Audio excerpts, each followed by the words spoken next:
हाँ, जो important questions देखेंगे और बहुत सारे क्वेश्चंस देखेंगे, एक दो नहीं। और ये जितने क्वेश्चंस होंगे सारे पास्ट ईयर पेपर से, पूरे एमटीपी से हैं और आरटीपी से, और क्विक वे में देख लेंगे। 1.5 से 2 घंटे लगेंगे, इससे ज़्यादा नहीं लगेंगे। और सारा क्वेश्चन क्लियर हो जाएगा। पास्ट पास्ट ईयर में जितने भी पूछे जा चुके हैं, ये एमटीपी आरटीपी सब कुछ क्लियर हो जाएगा।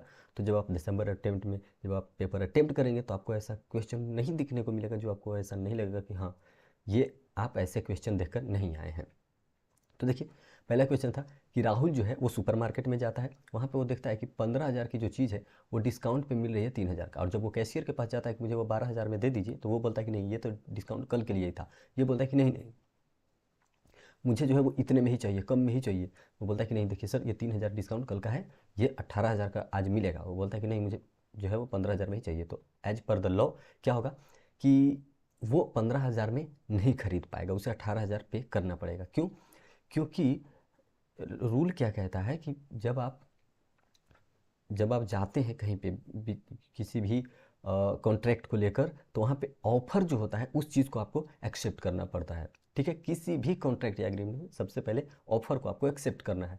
लेकिन जो डिस्काउंट का टैग लाइन लगा रहता है ना, या प्राइस टैग लाइन लगा रहता है, वो होता है क्रिएशन ऑफ ऑफर। मतलब वो एक एक्चुअली में ऑफर नहीं होता। कहीं पे आप दुकानदार के पास गए, वहाँ पे टैग लाइन देखें और आप बोले कि मुझे ये चाहिए इतने में ही, और अगर वो बोले कि नहीं मैं इतने में नहीं दूंगा, तो आप उसको इस चीज़ के लिए ज़बरदस्ती नहीं कर पाएंगे। क्यों? क्योंकि प्राइस टैगलाइन जो है ना, वो just an invitation to make an offer है, वो ऑफर नहीं है। और ऑफर से ही एग्रीमेंट बनता है। हाँ, जब आप म्यूचुअली उस प्राइस टैगलाइन को डिसाइड कर लेते, और अगर 15,000 के बाद अगर वो मान जाता देने को, तब हो सकता था। लेकिन अगर वो नहीं माना तो आप उसे कंपेल नहीं कर सकते, क्योंकि जो डिस्काउंट वाला जो, या फिर जो प्राइस टैगलाइन लगा रहता है किसी भी कपड़े पे, तो वो एक क्रिएशन ऑफ ऑफर रहता है, invitation to make an offer रहता है। वो एक्चुअल में ऑफर नहीं रहता। और अगर वो एक्चुअल में ऑफर होता, तो ही उसको जो है वो आप एग्रीमेंट करते और बोलते कि नहीं तुम 15,000 में ही दो।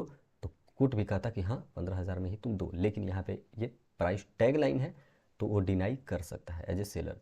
दूसरा क्वेश्चन था कि कोई राम लिमिटेड कंपनी है जिसका 10 करोड़ शेयर है, ठीक, और उसमें 7 लाख जो है इक्विटी है @100, और 3 लाख प्रीफरेंस है @100। और ये इसमें कितना, 3 लाख इक्विटी और 3 लाख प्रीफरेंस होल्ड करता है कि Ram private limited. Ram private limited जो है वो मोर देन 50% शेयर्स इसमें होल्ड करता है। तो राम प्राइवेट लिमिटेड क्या हो जाएगा, इसका हो जाएगा वो holding.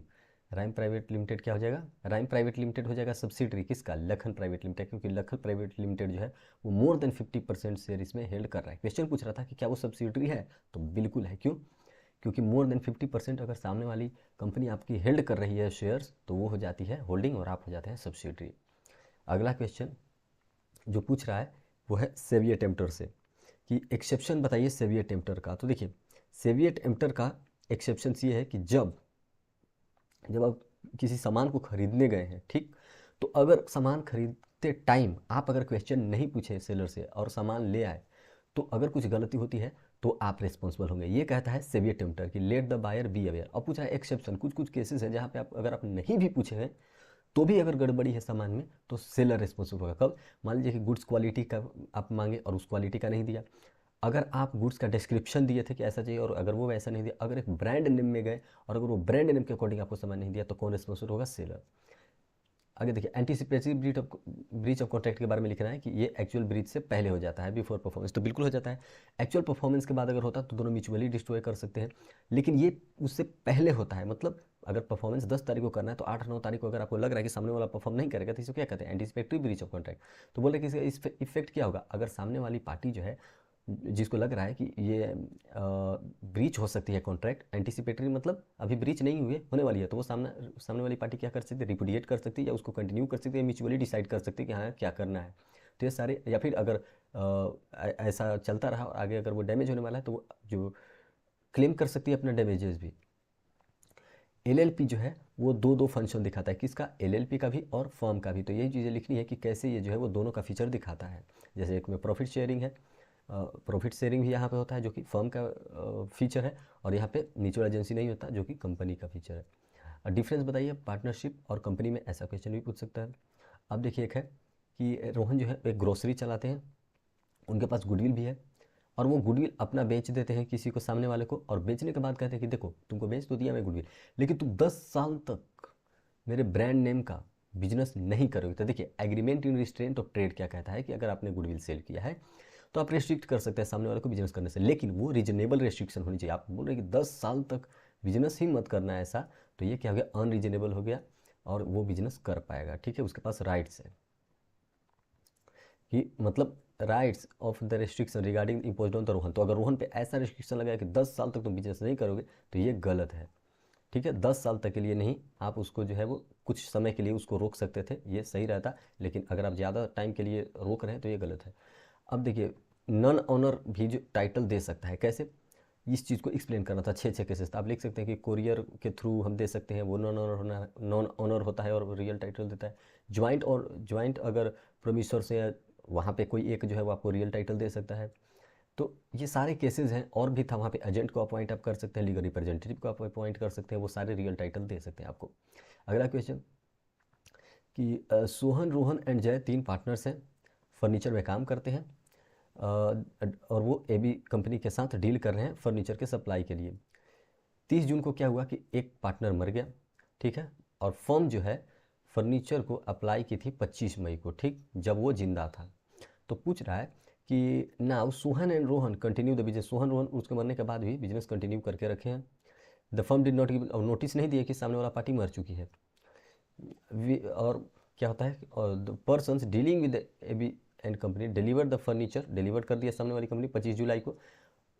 The fact about Jai's death was known to them, वो लोग जान रहे थे कि जय जो है वो मर गया है, सामने वाले सप्लायर जानते थे जय मर गया, और ये दोनों कंटिन्यू भी करके रखे। बाद में ये दोनों जो जिंदा थे वो लोग पैसे नहीं दे पाए, तो सामने वाला जो है सप्लायर वो केस किया कि हमें प्राइस चाहिए फर्नीचर को।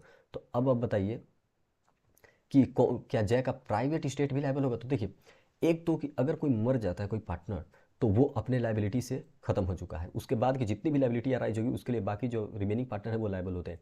यहाँ पे क्वेश्चन में क्या था कि 2 पार्टनर हैं जिंदा, और वो जब एक डेट हो चुका है, एक मर चुका है, तो वो लायबल नहीं होगा, उसका प्राइवेट स्टेट लायबल नहीं होगा, उससे पहले जितनी उसके लॉसेज या फिर सेटलमेंट करनी थी वो होगी, उसके बाद की कुछ भी नहीं होगी। तो यहाँ पे जो सप्लायर है वो चाहता है हर किसी से प्राइस लेना या फिर जय के प्राइवेट स्टेट को भी लायबल करना, तो ये चीज़ पॉसिबल नहीं होगा। तो डेथ उसकी हो चुकी है, वो फ्यूचर किसी भी फ्यूचर कॉन्ट्रैक्ट के लिए वो लायबल नहीं होगा।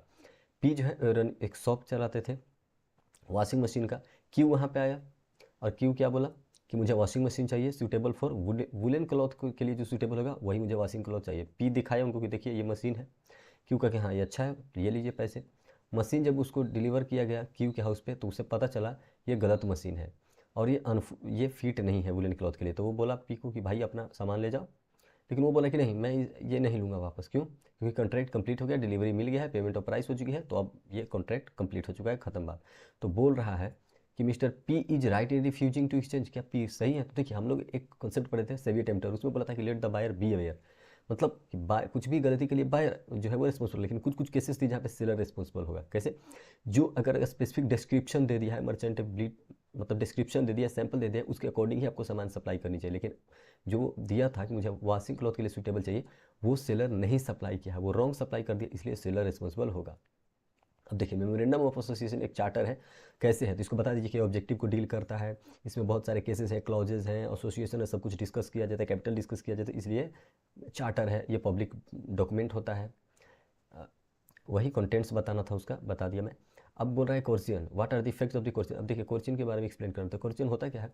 फिजिकली किसी को थ्रीट करके एग्रीमेंट या कॉन्ट्रैक्ट साइन करवाना होता है कोर्सियन। अब देखिए इसमें पूछ रहा है कि इफेक्ट क्या क्या होगा, तो सामने वाले पार्टी के पास पहले जो कि ये ऐसा कॉन्ट्रैक्ट बनता है किसी को फिजिकली थ्रीट करके बंदूक दिखा के, ऐसा तो होता है voidable at the option of the agreed party, जो जिस पार्टी को दिक्कत हुई है उसके ऑप्शन पे ये वॉइडेबल है, तो सामने वाली पार्टी उसको कैंसिल कर सकती है, स्यू कर सकती है और डैमेजेस भी क्लेम कर सकती है। When does dissolution of partnership take place under the provision of the Indian. अब देखिए डिसोल्यूशन बताना है कि जब पार्टनर्स जो है वो इनसॉल्वेंट हो जाते हैं सारे पार्टनर्स, या फिर बिजनेस इलीगल हो जाती है, या फिर लॉ उसको स्टॉप करती है, या फिर वो फिक्स्ड पीरियड के लिए था वो पीरियड एक्सपायर हो गया, तो इन सब केसेस में पार्टनरशिप डिजोल्व हो जाता है। अब 5 पार्टनर्स थे, यही मेंबर हैं सिर्फ प्राइवेट कंपनी के, और ये लोग सभी जो जा रहे थे बोट से एक ट्रिप पे, और ट्रिप पे क्या हुआ कि सारे के सारे मर गए। तो बोल रहा है कि क्या प्राइवेट कंपनी बंद हो जाएगी? देखिए कंपनी और मेंबर्स दोनों दो चीज़ें हैं, तो अगर वो मर भी जाते हैं तो कंपनी जिंदा रहती है, सेपरेट लीगल एंटिटी कहता है। Further it is correct to say that a company being an artificial person can not own property. कह रहा है कि वो आर्टिफिशियल पर्सन तो है, तो क्या इसका मतलब ये है कि वो प्रॉपर्टी ऑन नहीं कर सकता, उस पर केस नहीं किया जा सकता, वो केस नहीं कर सकता? देखिए ये सारी चीज़ें गलत लिखी है, ये करेक्ट नहीं है कहना, ये कहना करेक्ट नहीं है। क्यों? क्योंकि वो आर्टिफिशियल पर्सन है, वो कॉमन सील रखता है, उसके बेस पे वो साइन भी कर सकता है, वो सब कुछ कर सकता है। अब शेखर है जो अपना कार सेल कर सकता है, ठीक, और वो कार सेल करने के लिए वो एक माइनर एजेंट को रखे, ठीक है, माइनर एजेंट काम कर सकता है। Mister Shekhar instruct mister northern that he should not sold. कह रहा है कि वो 1 लाख से कम में नहीं बेचेगा, कि मैं तुमको एजेंट रखता हूँ, तुम 1 लाख से कम में नहीं बेचना। मिस्टर ने इग्नोर द इंस्ट्रक्शन, सामने वाला इग्नोर कर दिया instruction. Mr Shekhar sells the car to Masoom for 80,000। अब वो कम में बेच दिया। तो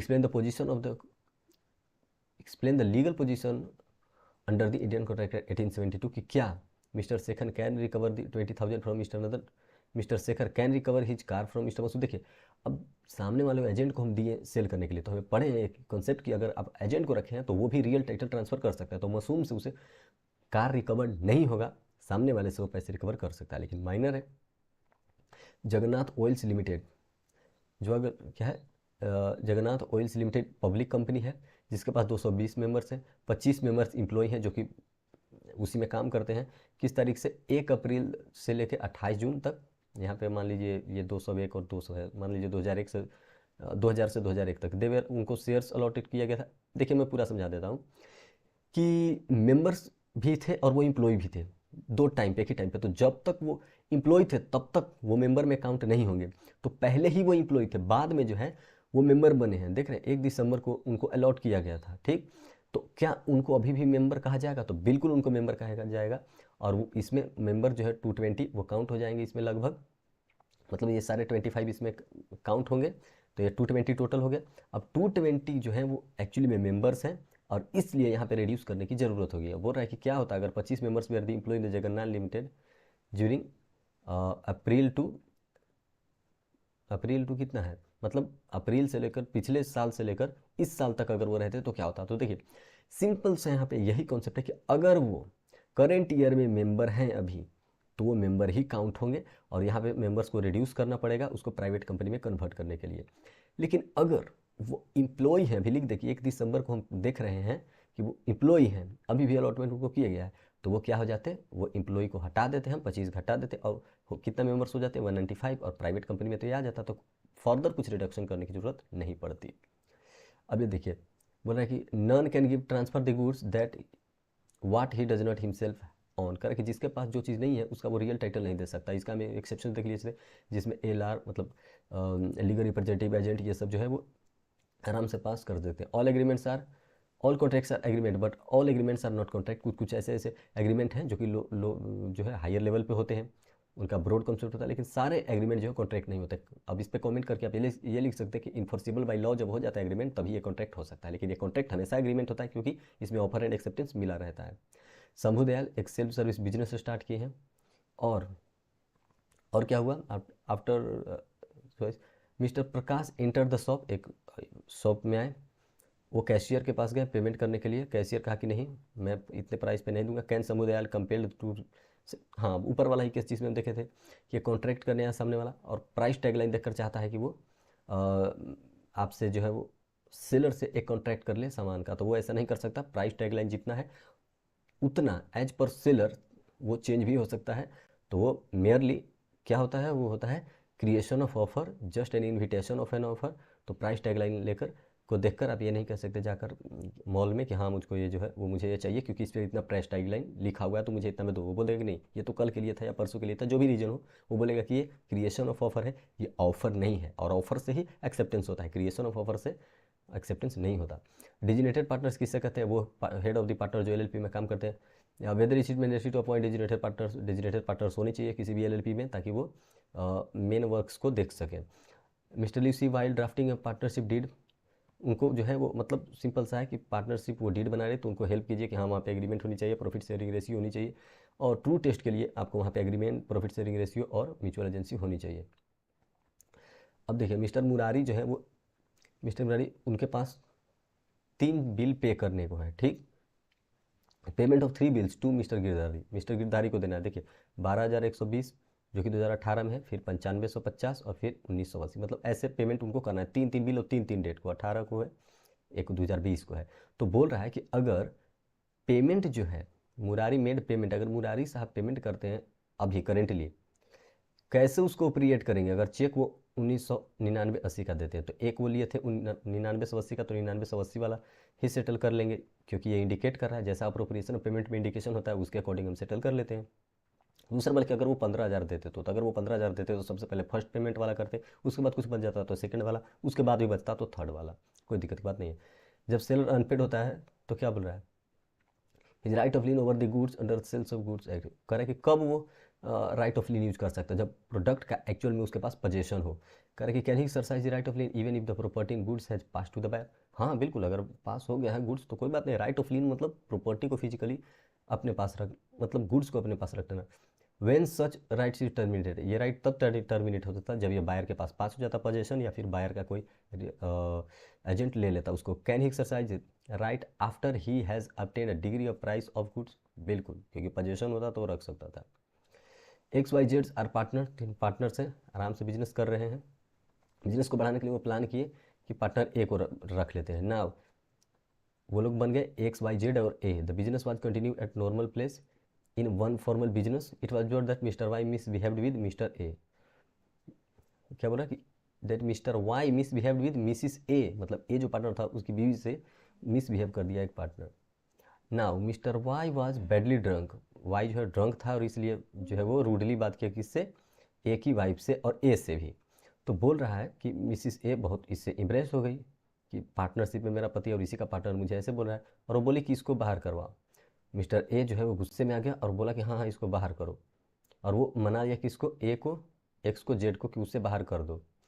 तो और वो बाहर कर भी दिया गया बेचारा। अब देखिए कर कि क्या जो एक्सपेल किया गया, where they can expel the partner from a firm. तो देखिए एक्सपेल तो कर सकते हैं आप, ऐसा नहीं कि एक्सपेल नहीं कर सकते। उसमें मेजोरिटी ऑफ पार्टनर एक साथ आएंगे, डिस्कस करेंगे और एक्सपेल कर देंगे। लेकिन कुछ कुछ फैक्टर्स है जो यहाँ पे डिस्कस, जैसे कि उसको राइट ऑफ बीइंग हियर देंगे, पहले उसको बोलने की चांस देंगे। दूसरा उसको हम हटा रहे हैं, एक्सपेल कर रहे हैं, उसका जो है वो इन फेवर ऑफ और फॉर द बेनिफिट्स ऑफ और for the interest of the firm होना चाहिए, मतलब इंटरेस्ट फर्म के इंटरेस्ट में होनी चाहिए, ऐसा नहीं कि बेवजह ही। तो यहाँ पे बेवजह ही एक्सपेल किया गया तो यह इलीगल है। अब देखिए अभियुक्त जो है वो क्या किया है, 100 kg वीट खरीदा है from Bhaskar @30। Bhaskar says that wheat is in warehouse in the custody of Kishore, Kishore के पास है तुम ले लेना, द वेयर हाउस कीपर है वो। किशोर कन्फर्म्ड अभियुक्त that they can take delivery wheat from him, कि वो भी बोलिए कि ठीक है आप एज ए बायर मेरे पास से ले जाइए। और बाद में क्या हुआ, then he is holding wheat on अभियुक्त, अभियुक्त के बिहाफ पे वो काम कर रहा है, यानी बायर के बिहाफ पे काम कर रहा है। मतलब समझ जाइए कि बायर के बिहाफ पे वो काम कर रहा है तो क्या हो गया, बायर का एजेंट हो गया। बिफोर अभियुक्त picks the goods from warehouse the whole wheat in the warehouse वो फ्लड हो गए, क्यों, क्योंकि फ्लड आ गया था तो सारे खत्म हो गए। ना अभियुक्त wants his price of contention on the contention that, क्या कहना चाहता है वो, कि डिलीवरी नहीं हुआ था। ठीक है, तो क्या वो सही अभियुक्त, देखिए जब सेलर सामान सेल कर देता है और प्रॉपर्टी इन गुड्स ट्रांसफर हो जाता है तो कौन लायबल होता है उसके लिए, जिसके पास राइट्स होता है, जिसके पास प्रॉपर्टी होता है। तो प्रॉपर्टी इन गुड्स किसके पास हो चुका है, अभियुक्त के पास हो गया। कैसे, क्योंकि एज ए एजेंट कौन काम कर रहा है, as a agent Bhaskar, Bhaskar से नहीं as an agent Kishore he warehouse को रख रहा था। तो किशोर क्या हो गया, वो एजेंट का काम किया, किसका, अभियुक्त का। तो जब एजेंट को वो ट्रांसफ़र हो चुका है मतलब राइट जो है और प्रॉपर्टी जो है वो बायर को जा चुका है, तो रिस्पॉन्सिबल कौन होगा, बायर। अब डॉक्ट्राइन ऑफ अल्ट्रा वायर से बताना है, जब भी आप कोई भी काम कंपनी बियॉन्ड करती है तो क्या होता है, अल्ट्रा वायर। और इसका कॉन्सिक्वेंसेस क्या है, करा कि कंपनी को आप केस नहीं कर सकते, क्योंकि आप खुद अल्ट्रा वायर अगर एक्ट करती है कंपनी तो आपको एक कंस्ट्रक्टिव नोटिस जो कि ये कहता है कि अगर कुछ भी कंपनी के साथ आप साइन करें तो पहले आपको जो है मेमोरेंडम ऑफ एसोसिएशन पढ़ लेनी चाहिए। तो अगर आप कंपनी के साथ उसके बियॉन्ड ऑब्जेक्टिव कुछ साइन कर रहे हैं और अगर आप उसके ऑब्जेक्टिव को नहीं पढ़ें तो ये आपकी गलती, यानी कि कंपनी जो है यहाँ पे बच जाती है, कुछ भी गलती करती है सामने वाले के साथ तो भी।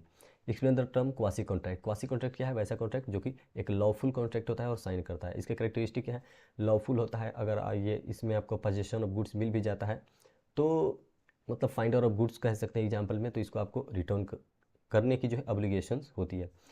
Partnership act does not make the registration of, ये पूछ रहा है कि पार्टनरशिप कहता है कि जरूरी नहीं है कि तुम रजिस्ट्रेशन करवाओ अपना, लेकिन अगर तुम नहीं करवाओगे तो बहुत दिक्कत होगी। तो दिक्कत क्या क्या होगी, आप खुद किसी पे केस नहीं कर पाएंगे, सामने वाला आप पे केस कर देगा, आपके पार्टनर्स के साथ किसी थर्ड पार्टी का कुछ मिसबिहेव है तो आप उस पर कंप्लेन नहीं कर पाएंगे। तो ये सारी बहुत सारी चीज़ें थी जिसमें पार्टनरशिप फर्म को दिक्कत हो जाती है अगर वो रजिस्टर्ड नहीं है तो।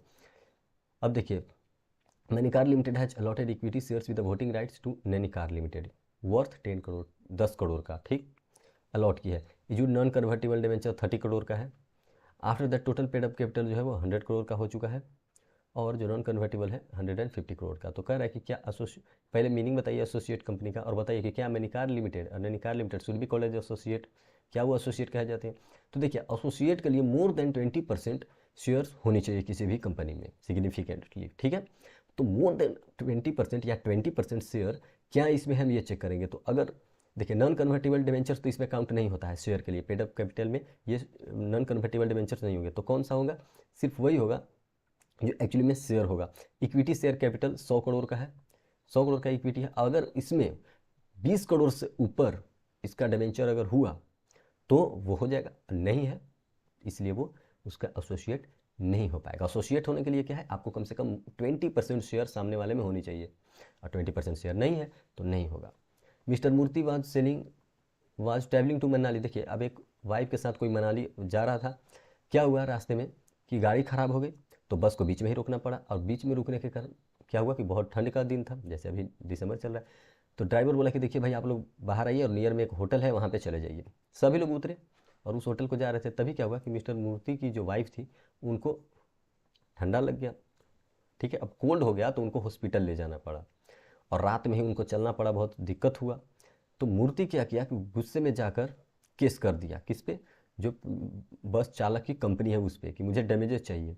क्या क्या चाहिए, मुझे पर्सनली इनकन्वीनियंस हुआ है उसका चाहिए, होटल चार्जेस का चाहिए क्योंकि मैं होटल में रहा बाद में, मेडिकल ट्रीटमेंट चाहिए मेरी वाइफ का। तो बोला कि क्या मूर्ति सक्सेसफुल हो पाएंगे कंपेंसेशन में। तो देखिए, जब ब्रीच ऑफ कॉन्ट्रैक्ट होता है, यहाँ पे क्या हुआ है, ब्रीच ऑफ कॉन्ट्रैक्ट। क्यों, क्योंकि सेलर कह रहे हैं, जब सामने वाली पार्टी एक बस ड्राइवर, यानी कि समझिए उसकी कंपनी को मेन काम उसका ये था कि सामने वाली जो हमारे जितने पैसेंजर्स थे उनको टाइम पे पहुंचा दे, लेकिन वो नहीं पहुंचाई, तो ब्रीच कौन किया, ड्राइवर। तो ड्राइवर को जो है वो एक्सपेंसेस बियर करने पड़ेंगे, लेकिन क्या सारे एक्सपेंसेस बियर करने पड़ेंगे, नहीं।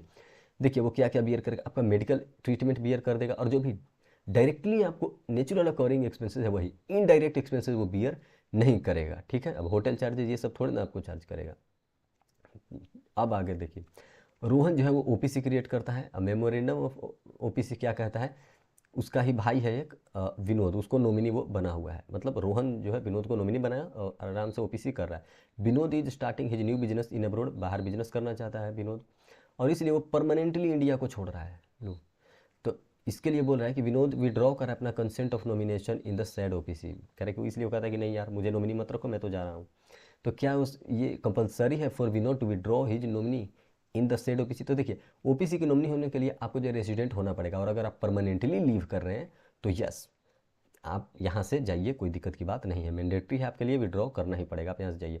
रोहन जो है वो चाहता है कि मेरा 17 ईयर ओल्ड जो मेरा बेटा है वो नॉमिनी हो जाए। तो देखिए, कोई भी माइनर नॉमिनी कभी नहीं हो सकता, ठीक। अगला क्वेश्चन देखिए, अब ब्रीच ऑफ कंडीशन को जो है ब्रीच ऑफ वारंटी कहा जाता है, तो इस स्टेटमेंट को बताइए। तो देखिए, बहुत सारे केसेस हैं जिसमें अनसेपरेबल गुड्स होता है, तो उसको मान लिया जाता है कि ये जो है ब्रीच ऑफ वारंटी है, ब्रीच ऑफ गुड्स नहीं है, क्योंकि आप कुछ यूज कर लिए हैं। दूसरा कैसे, अगर लॉ कहती है कि इसे ब्रीच ऑफ वारंटी मानो तो ब्रीच ऑफ वारंटी, अगर बायर खुद मान लेता है कि ब्रीच ऑफ वारंटी है तो ब्रीच ऑफ वारंटी। ऐसे बहुत सारे केसेस थे। Explain the term contingent contract with the reference to. Contingent contract क्या होता है, जो कि फ्यूचरिस्टिक फ्यूचर पे रिलेटेड, किसी इवेंट्स पे रिलेटेड रहता है, on the happening and non happening of the event in the future. और इसके रूल्स क्या है, वो डिटरमाइंड नहीं रहता है, वो हैपनिंग एंड नॉन हैपनिंग पे डिपेंडेंट रहता है, वो इवेंट्स जो दोनों के कंट्रोल के बाहर होता है उसे कंटीजेंट कॉन्ट्रैक्ट कहते हैं ना। एलएलपी जो है वो दोनों का बेनिफिट्स देता है, जैसे हम ऊपर देखे फर्म का भी और कंपनी का भी ऊपर देख चुके हैं। यहाँ पे पार्टनरशिप का भी देख चुके हैं कि यहाँ पे क्या क्या इसके टू टेस्ट होते हैं वो, और इसके कोई दो चीज़ कोई एक्सप्लेन भी कर सकते हैं उसके क्या क्या कंटेंट्स हैं। यहाँ पे देखिए, एक सामने वाले आदमी जाते हैं सेलर के परचेज करने, ठीक है, स्टील प्लांट। वहाँ पे क्या होता है, सेलर्स बोलता है कि हाँ ये चीज़ है, आप खरीद सकते हैं, और भी मेटल को वो दिखाता है। तो कपिल जो है वो गलती से एल्यूमिनियम उठा लेते हैं, लेना उनको कुछ था, लेना ले कुछ और लिए, ठीक। द सेल्समैन वॉच्ड, लेकिन सेल्समैन देख रहा है कि गलत चीज़ उठा रहा है, फिर भी वो चुप रह गए। कपिल जो घर आया उसे पता चला कि ओहो वो तो गलती से उठा लिया है। फिर वो आता है और केस करता है सेलर के पास कि देखो भाई, तुमने मेरे साथ फ्रॉड किया है। तो हम लोग फ्रॉड का एक केस पढ़े थे। वो बोला कि मुझे पैसे चाहिए। तो फ्रॉड का केस में पैसे कैसे कब मिलेगा? जब सामने वाला फ्रॉड एक्चुअली में किया हो इंटेंशनली। तो merely silence is not a fraud. जैसे हम इस क्वेश्चन में देखें कि साइलेंस है तो क्या वो फ्रॉड हो गया? तो देखिए, फ्रॉड होता है कब? जब उसका ड्यूटी टू स्पीक हो। अगर आप उठा रहे हैं, ठीक, आप गलती से उठाएं वहाँ पे aluminium in the place of sun, और वो देख रहा है, लेकिन अगर वो कुछ नहीं कह रहा है, यहाँ पे ड्यूटी ऑफ स्पीक उसका नहीं है, आप उसको से पूछिए कि हाँ ये मैं सही लिया या नहीं लिया। तो अगर उसका ड्यूटी टू स्पीक था तो वो जो है वो रिस्पॉन्सिबल होगा, क्योंकि यहाँ पे ड्यूटी ऑफ स्पीक नहीं था उसका, कोई या फिडुशियरी रिलेशनशिप में नहीं थे, ये सब नहीं था, तो वो लायबल नहीं होगा। आपने गलती पिक की, पहले आपको जो है स्पेसिफाई कर देना चाहिए था, डिस्क्रिप्शन देकर ही सामान लेना चाहिए था, क्योंकि आप खुद उठाए, सेलर तो दिया नहीं है। राइट्स ऑफ अनपेड सेलर्स क्या होता है? Against the buyers. आप उसके लिए डैमेजेस क्लेम कर सकते हैं, इंटरेस्ट का क्लेम कर सकते हैं, और जो है केस कर सकते हैं। यही है राइट्स है अनपेड सेलर का अगेंस्ट द बायर। और क्या क्या कर सकता है? गुड्स इन ट्रांजिट को, अगर गुड्स उसके पास नहीं गया तो वो गुड्स को ट्रांजिट कर सकता है, राइट ऑफ लीन यूज कर सकता है, राइट ऑफ स्टॉपेज यूज कर सकता है, right of reservation of right कर सकते हैं। तो बहुत सारे जो है वो राइट्स होते हैं अनपेड सेलर के पास, वो रीसेल कर सकता है। एम जो है वन ऑफ द 4 पार्टनर है एक्स वाई इंटरप्राइज के, ही अवेज सम ऑफ मनी, मान लीजिए 1 करोड़, मान लीजिए 6 करोड़ यहाँ पे लिखा हो, 6 करोड़ टू हिज फ्रेंड। अब ये इस क्वेश्चन को आप समझिए क्या था कि एक आदमी है जो 6 करोड़ रुपए उसका बकाया है किसी का इस पे, मतलब मुझे मान लीजिए मैं पार्टनर हूँ और मेरे ऊपर मेरे दोस्त का बकाया है 6 करोड़। अब मैं चाहता हूँ कि मैं एक कंपनी जहाँ बिजनेस में पार्टनर हूँ, मैं उसको ट्रांसफर कर दूँ उसको कि दो लो भाई, मुझसे 6 करोड़ मत लो, मेरा जो इंटरेस्ट है वो तुम ले लो। तो क्या ऐसा मैं कर सकता हूँ? तो देखिए, कर तो सकते हैं, आप ट्रांसफर कर सकते हैं, लेकिन सारे राइट्स जो है वो ट्रांसफरी के पास नहीं जाते हैं, ये हम जानते हैं। कैन मिस्टर वैलिडली ट्रांसफर कर सकते हैं, प्रोसेस फॉलो कीजिए एग्रीमेंट को और पास कर दीजिए। बोला कि what will be the rights of the transfer in case of mister M wants to retire from the firm after period of, यहाँ पे 6 मंथ या 9 मंथ्स होनी चाहिए। तो देखिए, अगर वो ट्रांसफर होने चाहते हैं, तो अगर आप ऑनर एक बार बन गए, मतलब एक बार अगर आप एडमिट हो गए एज ए पार्टनर, तो उसके पास आपके पास पार्टनरशिप की सारे जो है वो राइट्स आएंगे। लेकिन एज ए ट्रांसफर आप गए हैं, इसलिए आपके पास वैसी राइट्स नहीं रहेगी, आपके पास लिमिटेड राइट्स रहेगी। लेकिन बुक्स ये सब देख सकते हैं। सोहन जो है वो एक ट्रेड सेलिंग है, किसका? वीट का। विनोद जो है कम्स टू हिज, आता है और बोलता है कि भाई मुझे जो है गुड क्वालिटी का वीट, तो वो बोलता है कि ठीक है दे देता हूँ, और वो दे देता है, और कितना 100 बैग्स ऑफ वीट दे देता है। बाद में कहता है delivery of wheat and the payment was to be made in the next 3 months. 10 सितंबर को पेमेंट होना था। Before the goods delivered Vinod Sohan gets another customer Vikram, ठीक, who is ready to pay higher price. अब बोल रहा है कि बाद में उसको डिलीवरी करना था, ठीक, डिलीवरी करना था बाद में। तो वो सामान रखा हुआ था, तभी देखा कि एक और मेरे पास बायर आ गया, तो सोहन जो है उसको सारा सामान दे दिया। किसको? Before the goods were delivered to Binod, Sohan gets another customer, Vikram, who is ready to pay the higher prices, for what Sohan sells the goods of Binod which were already in his possession even after sale to Vikram। अब सामने वाला दूसरे buyer को दे दिया कि अभी मुझको payment नहीं मिला यार। Vikram has no knowledge, Vikram बेचारा कुछ नहीं जान रहा था कि हमको तो मिलना ही है, और वो ऑनर भी नहीं था। उसको नहीं पता था कि Sohan is not the owner, मतलब जो अभी खरीदने आया बेचारा विक्रम, उसको नहीं पता था कि ये ऑलरेडी गुड्स बिक चुका है। तो क्या बोल रहा है कि if such sale made by Sohan to Vikram valid है, बिल्कुल वैलिड है, क्योंकि sale by a person in possession of goods under voidable contract, या फिर जो भी हो, अगर पोजेशन में है तो आप बेच सकते हैं, कोई दिक्कत की बात नहीं होती है। तो थर्ड पर्सन को आप बेचे हैं, तो इसके लिए क्या होगा? आप जो है वो वैलिड है। थर्ड पर्सन कुछ जान नहीं रहा था, वो ले लिया, लेकिन आप जो पहले जिसके साथ प्लेज कर रखे थे कि हम मतलब कॉन्ट्रैक्ट कर रहे थे सेल करने का, वो आपसे डैमेजेस क्लेम करेगा। एबीसी लिमिटेड है was into sale and purchase of iron rod. इसका मेन ऑब्जेक्टिव था कि क्या? कि आयरन का वो काम करेगी, ठीक, और ये मेमोरेंडम ऑफ एसोसिएशन में भी लिखा था। कंपनी जो है वो जॉन के साथ कॉन्ट्रैक्ट करती है फिनेंशियल चीज़ों को लेकर। Literally the company represented the contract being ultra vires. बाद में कंपनी कहती है कि नहीं नहीं, मेरा तो आयरन का काम है, मैं तुम्हारे साथ फाइनेंशियल काम कैसे कर सकता हूँ? तो बोल रहा है कि डॉक्ट्राइन ऑफ अल्ट्रावायर को इस केस में एक्सप्लेन कीजिए। तो जी हाँ, डॉक्ट्राइन ऑफ अल्ट्रावायर है कि आप किसी भी कोई भी कंपनी अपने ऑब्जेक्टिव के बियॉन्ड नहीं जा सकती। अगर बियॉन्ड गई भी है तो थर्ड पार्टी इस पर केस नहीं कर पाएगी। क्यों? क्योंकि यहाँ पे कंस्ट्रक्टिव नोटिस को भी एक्सप्लेन करना पड़ेगा आपको, कि कंस्ट्रक्टिव नोटिस कहता है कि सामने वाले पार्टी, अगर आप कंपनी से कॉन्ट्रैक्ट कर रहे हैं तो आपको ऑब्जेक्टिव पढ़ लेनी चाहिए। अगर ऑब्जेक्टिव उसका आयरन रोड का था तो आपने फिनेंशियल रिलेटेड वर्क के साथ कॉन्ट्रैक्ट उसके साथ क्यों किया, यानी कि आप भी लायबल हैं।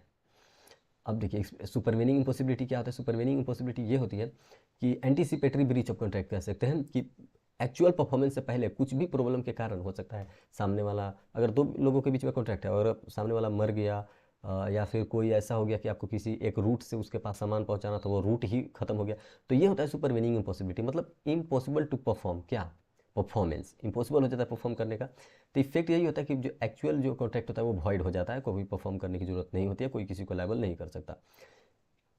Subject to agreement by partner, state the rules should be observed by the partner in settling of account of firm after the देखिए आफ्टर डिसोल्यूशन ऑफ फर्म क्या क्या वो लोग करते हैं, तो पहले वो लोग जो आउटसाइडर्स की लाइबिलिटी है वो पे करते हैं, फिर वो लोग एसेट्स फैसेट्स सोल्व करते हैं, जो कैश बेस बचता है सब कुछ देने के बाद, अगर कोई पार्टनर लोन दिया तो उसको देते हैं, उसके बाद पार्टनर जो बचते हैं वो खुद में बांटते हैं, उसके बाद अपना कैश जो होगा वो ले जाएंगे। तो यही बुक्स ऑफ अकाउंट के बारे में पूछा था। Mister company formed company with 50,000 capital के साथ वो फॉर्म की है। He sold business to another for 50,000, मान लीजिए फॉर 40,000, 40,000 के लिए दूसरे को बेच देता है।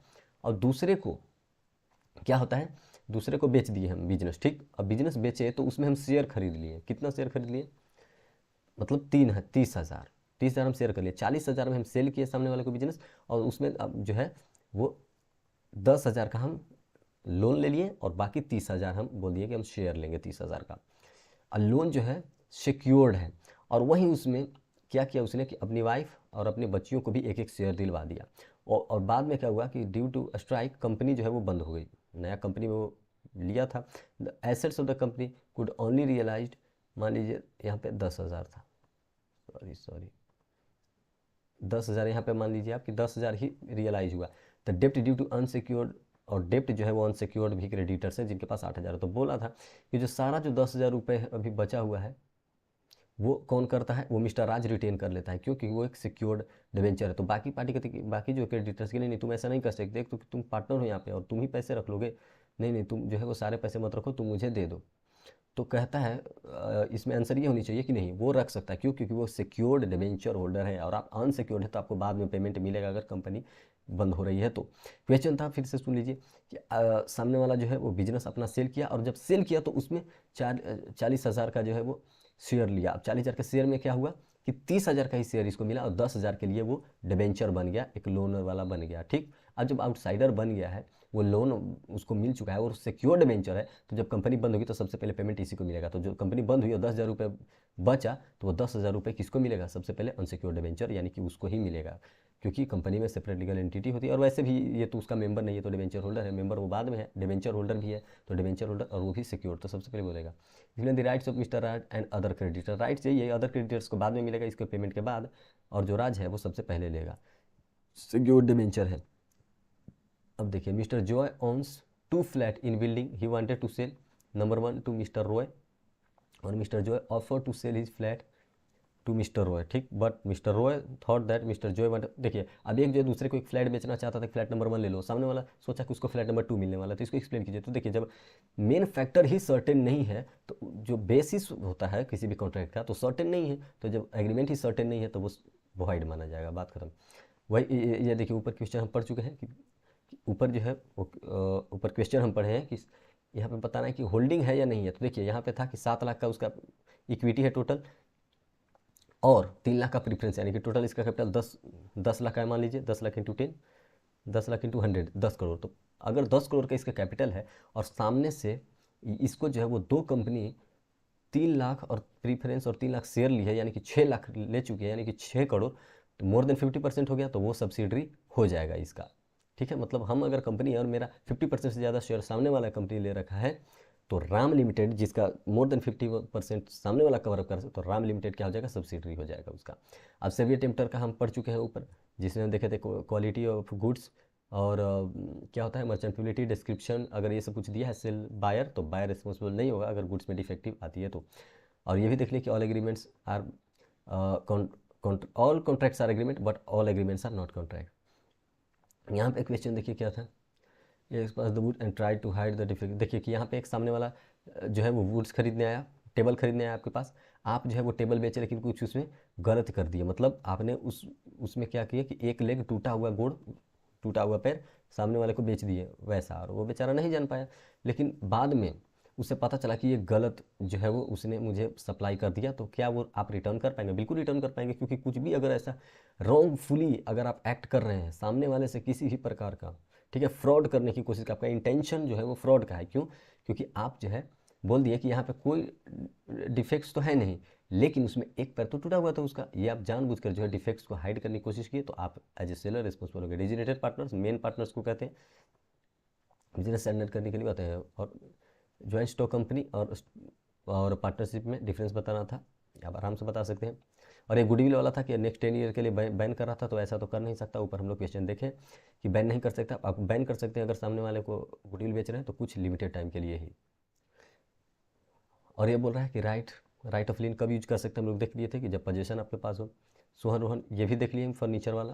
अच्छा, ये क्या, हाँ वही वाला क्वेश्चन था कि क्या सामने वाला पर्सनली भी लायबल होगा। तो मर चुका है तो वो तो पर्सनली लायबल नहीं होगा, और वैसे भी कॉन्ट्रैक्ट का पेमेंट बाद में होना था, और ये चीज़ आउटसाइडर को भी पता था। ये भी क्वेश्चन देख लिए, ये भी देख लिए, और ये भी देख लिए हैं। हाँ, रामलाल बिरला वाजे बिग बिजनेसमैन है जिसके पास 2 बेटे हैं, एक बेटी है। और वो गिफ्ट दिए हैं किसको, अपनी बेटी को। For this purpose he called his lawyer को बुलाते हैं और वो कहते हैं कि चलो भाई मैं जो है बिल बनाता हूँ, और मैं जो है किसी एक पे सारा ट्रांसफ़र, मतलब मान लीजिए कि अपनी बेटी पे पूरा हम अपना डॉक्यूमेंट दे देना चाहता हूँ। ठीक, क्या बोलते हैं कि मैं जो है अपना हाउस जो है वो अपनी बेटी को देना चाहता हूँ। बाद में वो जाते हैं इस चीज़ को लीगल करवाने, रजिस्ट्रेशन करवाने, बीच में एक्सीडेंट होता है, वो मर जाते हैं। तो क्या, अब उसकी बेटी क्या करती है कि नहीं मुझे जो घर चाहिए, पापा ये चीज़ बोले थे, ये चीज़ वो लिख चुके हैं, लिख तो चुके हैं, रजिस्ट्रेशन नहीं हुआ है। अब क्या होता है कि जब आप नेचुरल ऑफ अफेक्शन वाले जो केसेस होते हैं, जो कि माना जाता है कि हाँ ये वैलिड है, तब वैलिड है जब वो रिटन में हो और वो रजिस्टर्ड हो। तो रजिस्टर के लिए जा रहे थे, रजिस्टर्ड तो हुआ नहीं, तो ये वैलिड नहीं हो जाएगा। आर्टिकल क्या है, हाँ, आर्टिकल एसोसिएशन देखिए, एक आर्टिकल ऑफ एसोसिएशन एक बिजनेस का ये कहता है कि आप 50 लाख ही अमाउंट ले सकते हैं, ठीक है, सामने वाली किसी भी बिजनेस से। तो यहाँ पे क्या होता है कि लोग जाते हैं और 60 लाख लाद लेते हैं कंपनी से। तो बाद में सामने वाला दे भी देता है 60 लाख की, लो भाई, लेकिन बाद में जब वो पैसे लेने आते हैं तो ये लोग नहीं देते हैं। क्या कहते हैं ये लोग कि नहीं ऐसा तो कोई मेरे पास रिजोल्यूशन पास ही नहीं हुआ था। तो क्या सामने वाला पार्टी 60 लाख क्लेम कर पाएगा? नहीं क्लेम कर पाएगा। क्यों? क्योंकि कंस्ट्रक्टिव नोटिस क्या कहता है कि जो इनका ऑब्जेक्टिव है, ओहो सॉरी, ये क्वेश्चन वो वाला नहीं था, ये था कि लोन लिए सामने वाले से, लोन अमाउंट इन एक्सेस से स्पेशल रिजोल्यूशन जरूरी है। अब सामने हम कंपनी में गए, ठीक है, मान लीजिए, और मैं वहाँ से मैं उनको पैसे दिया उनको, और बाद में क्या हुआ कि जब मैं वहाँ पे गया तो पता चला the bank on believing on such undertaking lend the money on demanding the repayment of the loan the company denied the payment at the act was ultra vires. वही कि मतलब 50 लाख लेना था, आप 60 लाख ले लिए, लेकिन आप कह रहे हैं बाद में कंपनी आपकी कह रही कि देखो भाई जो आपसे 50 लाख रुपए लिए है ना, उसको मैंने पावर नहीं दे रखा था। तो ये क्या हो गया, ये इंटरनल अफेयर हो गया, आर्टिकल ऑफ एसोसिएशन हो गया। आर्टिकल ऑफ एसोसिएशन जो है वो इंटरनल अफेयर है। जो दिया है आपको पैसा, जो बैंक आपको पैसे दिए हैं 50 लाख 60 लाख, वो 60 लाख आपसे क्लेम कर पाएगा आराम से, ठीक है, क्योंकि इंटरनल अफेयर की बात किया ना स्पेशल रिजोल्यूशन में, कि आप स्पेशल रिजोल्यूशन पास कर रहे थे, आपका इंटरनल है। अब आप हमसे 60 लाख रुपए लिए और आपका खुद पावर 50 लाख का ही था, मानता हूँ मैं, लेकिन ये तो आपका इंटरनल मैटर है ना डिस्कस करना कि कितना आप अरेंज कर पाएंगे। अब देखिए जिसके पास टाइटल नहीं होता वो भी दे सकता है, जैसे एलआर एजेंट सब कुछ पड़े। अब कुली आपके लिए लगेज लेकर खड़ा है, तो ये क्या क्वासी कॉन्ट्रैक्ट की तरह हो जाता है एक इम्प्लाइड कॉन्ट्रैक्ट, जिसमें आपको उसको पैसे देने ही पड़ेंगे। अब ट्रू ऑनर क्या है, obligation of finder of goods to return to the true owner, क्या होता है ये भी वही होता है। ऑब्लिगेशन होता है कि हम जो है ट्रू ऑनर को दे दें, क्वासी कॉन्ट्रैक्ट में आता है। एक contracted will be for the supply of 10 tons of sugar but before the supply is affected the fire caught in a factory and everything was destroyed, सब कुछ डिस्ट्रॉय हो गया। तो क्या क्या पूछ रहा था इसमें कि टाइप्स ऑफ कॉन्ट्रैक्ट क्या होगा। अच्छा, टाइप्स ऑफ कॉन्ट्रैक्ट पूछ रहा था इसमें, तो valid contract, implied contract, obligation of finder goods, quasi contract, a contract with B for the supply of 10 tons sugar but before the supply is affected the fire caught in the factory and everything was destroyed, सब कुछ destroy हो गया। तो ये क्या हो गया, impossible to perform हो गया, वाइड कॉन्ट्रैक्ट हो गया। और to form a valid contract consideration की जरूरत पड़ती, एडेक्वेसी की जरूरत होती है। देखिए अब मान लीजिए मैं कॉन्ट्रैक्ट कर रहा हूँ, तो उसमें मैं ये भी रख सकता हूँ कि 10,000 रुपये मुझे तुमसे चाहिए, बदले में जो है मेरा 50 लाख का टीवी ले जाओ। तो यहाँ पे एडेक्वेसी की जरूरत नहीं पड़ती, यहाँ पे लिखा जो है कि must be adequate, consideration adequate नहीं, कंसिडरेशन हम किसी भी अमाउंट का रख सकते हैं। देखिए अब ज़्यादा लंबा ले जाऊँगा तो बहुत दिक्कत हो जाएगा, सारे का PDF मैं दे दूँगा, और उससे पहले मैं पूरा क्वेश्चन जो है वो आपको दिखा दूँगा, पॉज करके यहाँ से भी देख सकते हैं। क्योंकि उतना आपके पास टाइम है नहीं, आप क्वेश्चन देख लीजिए, आप ये क्वेश्चन देख लेंगे ना तो आपको पूरा समझ में आ जाएगा कि हाँ कैसे कैसे क्वेश्चन जो है वो ICI फ्रेम करती है। और मेजोरिटी ऑफ जो टॉपिक्स है वो रिलेटेड रहती है, इतना नहीं कि बहुत बाहर से पूछ देता है या बिल्कुल चेंज कर देता है, ऐसा कुछ नहीं है, बिल्कुल ही रिलेवेंट क्वेश्चंस ही होते हैं। और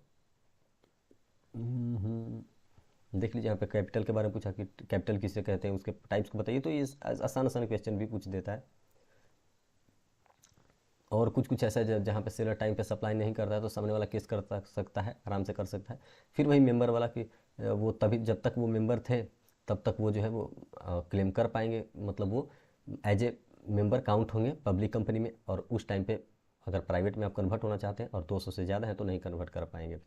अगर कोई माइनर के साथ आप जो है कॉन्ट्रैक्ट किए हैं तो आप जो है वो वाइड एब एन इश्यू है, आप किसी से भी क्लेम नहीं कर सकते। अगर आप चाहते हैं कि उसके पेरेंट्स से क्लेम करेंगे और उसके parents at the time of contract नहीं थे तो आप वो भी नहीं कर पाएंगे। कंटिन्यूसली डिक्लाइनिंग, और ये क्या हो गया, A try to contact B could not do so, B was foreign trip afterwards. हाँ, ये था वो क्वेश्चन कि for the benefits of the firm, अगर आप इमरजेंसी में कुछ अपने पावर के बियॉन्ड भी काम कर सकते हैं। मान लीजिए कि आपको पावर है कि आप 10,000 रुपये ही आप कोई भी एसेट नहीं सेल कर सकते हैं। अगर सेल करना है तो किसी से आपको पूछना पड़ेगा, लेकिन अगर आपने उसको सेल कर दिया, क्यों, क्योंकि प्राइसेज कंटिन्यूसली डाउन जा रही थी, तो आप लायबल, आप अच्छे किए हैं, कोई दिक्कत नहीं है। सेलिंग पर ये सब कुछ देख चुके हैं। और ये तो एमटीपी वाला है शायद क्वेश्चन। एक झूठ है एक सच है, झूठ सच को दोनों के बीच में ट्रांजैक्शन हुआ है, और किस चीज़ को लेकर, सामने वाले से कॉन्ट्रैक्ट कर ली कि ठीक है तुम पैसे जो है बाद में दे देना। अब टाइम हम दे दिए, सेल किए उसको, और टाइम दे दिए कितने तारीख तक हमारा सेल कंप्लीट हो जानी चाहिए। अब टाइम भी एक्सपायर होगा, सामने वाला सामान लेकर चला गया, पैसे भी नहीं दे रहा, तो ये जो है वो लायबल होगा जो इसको ले गया है और टाइम पे नहीं पेमेंट कर रहा है। सारे क्वेश्चन देख लीजिए। यहाँ पर डिस्कस करने का कुछ मतलब नहीं रह जाता है। अभी एग्जाम आपका नज़दीक है तो डिस्कस करने आप जितना देख लेंगे ना यहाँ पे उतना काफ़ी होगा। और जो जो मैं बोल दिया हूँ बस वही क्वेश्चन यहाँ पे भी है कि 190 लोग हैं, मेंबर हैं, एम्प्लॉई इतना है, तो एम्प्लॉई तो काउंट होता नहीं है, एक्स एम्प्लॉई भी काउंट नहीं होता है किसी भी बिजनेस में। 5 कपल हैं तो वो तो 5 ही गिने जाएंगे, और ये अदर वाले ये 5, तो 5 और 5 10, ये तो एक्स एम्प्लॉई गिने नहीं जाएंगे 10, यानी 190। तो ये प्राइवेट कंपनी में आराम से बन सकती है क्योंकि टोटल हो जा रहा है 200, कुछ भी रिड्यूस करने की ज़रूरत नहीं है इसे। और सारा क्वेश्चन मैं दिखा देता हूँ। हाँ, माइनर के क्या रिस्पॉन्सिबिलिटी लाइबिलिटी होती है बिफोर और आफ्टर अटेनिंग द मेजोरिटी। तो देखिए लाइबल वो तब होगा जब वो एक्चुअली वहाँ पे पार्टनर होगा। अगर वो पार्टनर है तो प्ली मिनोरिटी करेगा हमेशा, वो हमेशा बेनिफिशियर होगा। कौन, जो आपका माइनर है, और उससे आप जो है वो किसी भी चीज़ के लिए मतलब फाइल अगर केस होता है तो एज लाइक अदर पार्टनर्स वो लायबल नहीं होता, और ये हमेशा बेनिफिट के लिए ही होता है। हालांकि आफ्टर मेजोरिटी अगर वो दो कंडीशन है, अगर वो मान लेता है, वो एक्सेप्ट कर लेता है पब्लिक, और पब्लिक नोटिस दे देता है कि हाँ वो पार्टनर बनना चाहता है 6 महीने के बाद आफ्टर में अटेनिंग मेजोरिटी, तो पार्टनर बन जाएगा, तो प्रॉफिट शेयरिंग रेशियो सब हर चीज़ बुक भी इंस्पेक्ट करेगा, लेकिन लायबल भी हो जाएगा थर्ड पार्टी के प्रति। क्यों, क्योंकि ये पार्टनर बन चुका है। और अगर वो लेटर नहीं दिया आफ्टर अटेनिंग मेजोरिटी तो क्या हो जाएगा, वो जैसे माइनर था वैसे वो ट्रीट किया जाएगा, और बाकी सारे पार्टनर्स लायबल होंगे थर्ड पार्टी के प्रति। अब अनसाउंड चीज़ों को बेचना चाहता है सामने वाले को, और वो जान रहा था कि मैं जो घोड़ा बेच रहा हूँ वो अनसाउंड है, लेकिन सामने वाले को बेच रहे हैं, तो क्या जो मैं बेच रहा हूँ वो सही चीज़ है? हाँ, सामने वाले का देखिए, अब वो खरीद रहा है तो ये ड्यूटी है उसका पूछने का। अगर वो मेरा ड्यूटी नहीं है बताने का तो मैं नहीं बताऊंगा, लेकिन अगर मैं उस चीज़ को अपनी बेटी से छुपाऊँ तो नहीं, ये तो फिड्यूशियरी रिलेशनशिप वाला है। यहाँ पे आपको ड्यूटी टू स्पीक है, आपको यहाँ पे बोलना ही पड़ेगा। और अगर सामने वाला बोल रहा है कि नहीं, अगर मैं मान लूँगा, अगर आप चुप रहे तो मैं मान लूँगा कि ये सही है, तो यहाँ पे आप लायबल है, यहाँ पे आपको बोलना है, क्योंकि यहाँ पे ड्यूटी टू स्पीक है, आपसे वो पूछ रहा है कि बताइए, तो आप बताइए कि हाँ घोड़ा खराब है भैया, ऐसा ऐसा है, अंधा है, काना है, जो भी है। अब यहाँ पे क्वेश्चन था कि आप सामने वाले से सामान लिए, वो बोला कि ठीक है ये सामान आप ले गए, यूज किए, पता चला कि नहीं ठीक है, फिर आप सामने वाले के पास आए कि भाई तुमने तो बोला था कि ठीक नहीं है, तो बोला कि ठीक है मैं खर्चे जो है बियर कर लेता हूँ, तो आप बोले कि ठीक है खर्चे तो खर्चे आप दे दिए। बाद में फिर से खराब हो गया, फिर आपके पास आया, बोला कि नहीं अब रिपुडिएट कर दो, तो आप रिपुडिएशन नहीं कर सकते, आप ऑलरेडी जो है उसको एक्सेप्ट कर चुके हैं। क्यों, क्योंकि जब वो कॉस्ट बियर कर रहा था जब दोबारा आप गए थे तो वहाँ पर ही आपको कॉन्ट्रैक्ट खत्म कर देनी चाहिए था, वहाँ पर आप बेनिफिट ले चुके हैं। अब ये नॉन ऑनर वाला क्वेश्चन, और ये क्या है, एग्रीमेंट वाला, in charge of the purchase of sale, being ignorant about the agreement, M supplied some furniture to A, who is ultimately sold them to a third party। अच्छा, ये वाला था क्या, थर्ड पार्टी को सेल कर दिया। एक ABC हम लोग 3 लोग हैं, ठीक है, काम करते हैं, और वहीं पे बी एक इंचार्ज है जो कि अकाउंट्स मेंटेन करता है। कौन है, A was in charge of purchase and sale, B was in charge of maintenance of accounts, C was in charge of handling legal matter. Recently, through an agreement among them, it was decided that A will in charge of accounts and B will in charge of purchase. Being ignorant of such M supplied some goods to furniture who ultimately sold them to third party. अब सामने वाले देखिए, अब किसी को power नहीं था, वो सामने वाले से बेच दिया, तो लायबल तो आप होंगे, फर्म को आप ही रिप्रेजेंट करें, क्योंकि सामने वाले पार्टी को कुछ पता थोड़े, वो तो रिकवर तो कर ही लेगा फर्म से. व्हाट विल बी अगर एम के नॉलेज होता कि इसके पास पावर नहीं है, तो अगर एम को नॉलेज है कि ये जो है वो ये सब काम नहीं कर सकता जो मैं इसके साथ कर रहा हूँ, तो वही लायबल हो जाएगा, पर्सन उस पार्टनर को पर्सनली लायबल करेगा.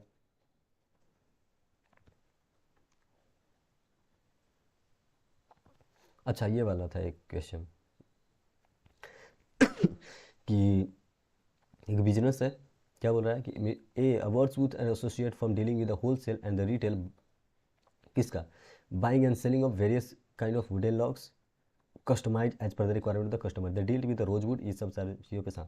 तो 10 एक कस्टमर जो है शॉप के पास आते हैं, बोलते हैं कि स्पेसिफिकली मुझे यही चीज़ चाहिए, तो वो चीज़ें वो उसे दे देते हैं, लेकिन बाद में क्या पता चलता है कि बेचारा को उसको गलत चीज़ें मिल गया, तो इसके लिए कौन लायबल होगा? गलत चीज़ अगर मिला तो सेलर लायबल होगा, क्यों? क्योंकि वो शुरू में ही बोल दिया था बायर कि मुझे ये चाहिए, और एज पर डिस्क्रिप्शन ही उसको देना चाहिए था. यानी कि सभी टेम्पटर का आप एक्सेप्शन लिख सकते हैं. शॉप ओनर रिफ्यूज किया था, तो यही बोल रहे थे कि दोनों का ड्यूटी बताना था कि क्या क्या है. तो बायर का ड्यूटी है कि सब कुछ जो है वो डिस्क्लोज कर दे, और सेलर का रिस्पॉन्सिबल है कि एज पर द डिस्क्रिप्शन वो सप्लाई करे. बोल रहा है कि the person not dealing with the company are always protected by the doctrine of indoor management. क्या ये सही है? कुछ केसेस बताइए. डॉक्ट्राइन ऑफ इंडोर मैनेजमेंट के 3-4 एक्सेप्शन थे, जिसमें आप देखेंगे फॉर्जरी था, explain when the doctrine of constructive notice will apply, also explain when the doctrine constructive notice will apply. तो constructive notice तब अप्लाई होता है जब अल्ट्रा वायर हुआ. Constructive notice outsiders, constructive notice मतलब हाँ, ये इंटरनल चीज़ों को बचाने के लिए होती है, आउटसाइडर को बता दे कंस्ट्रक्टिव नोटिस. तो अल्ट्रा वायर अगर किया है तो कंस्ट्रक्टिव नोटिस जो है वो कह देता है कि नहीं नहीं, आपने गलती की है, आप किसी भी कंपनी से अगर आप काम कर रहे हैं, उसके साथ कोई कॉन्ट्रैक्ट कर रहे हैं, तो ये देखिए कि उसका ऑब्जेक्टिव में क्या क्या है. बोल रहा है कि क्या indoor management, the person not being a member dealing with the company are always protected by indoor management. क्या डॉक्ट्राइन ऑफ इंडोर मैनेजमेंट से, हाँ, लेकिन यहाँ पे भी एक्सेप्शन था, तो डॉक्ट्राइन ऑफ इंडोर मैनेजमेंट का एक्सेप्शन भी लिख सकते हैं. यहाँ पे when a party to a contract has refuse to perform और disabled himself from performing his promise, the entire promise may B put to an end. एक चीज़ को बताना है कि अगर सामने वाला जो है परफॉर्म करना नहीं चाहता, तो आप फिर से उसके साथ जो है, मतलब एंटीसिपेटरी ब्रीच ऑफ कॉन्ट्रैक्ट है, तो उसके साथ जो है जुड़ा जा सकता है, उसको फिर से एक्सप्लेन किया जाए, तो वो चीज़ें जो है वो यहाँ पे बताना था. और क्या है, रजिस्ट्रेशन कंपलसरी नहीं है, लेकिन फिर अब आपके पास दिक्कत हो जाता है, आप केस कर सकते हैं, नहीं कर सकते हैं, आपके ऊपर कोई केस कर देगा एज ए फर्म, फंस जाएंगे. आप क्वेश्चन देखो यार, ये सब छोड़ो, आप क्वेश्चन देखो. यहाँ पे कि सामने वाले एक को कंपेन कर सकते हैं, अगर ज्वाइंट प्रोमिस किया गया तो बिल्कुल कर सकते हैं कंपेन, और बाद में जो बाकी पार्टनर है वो उससे पैसे ले लेंगे. अब एक जो है यहाँ पे देखिए पार्टनर, एक मेंबर जो बिजनेस का, वो क्या किया है कि डिविडेंड बचाने के लिए, टैक्स बचाने के लिए बहुत सारा सब्सिडरी फॉर्म कर दिया है.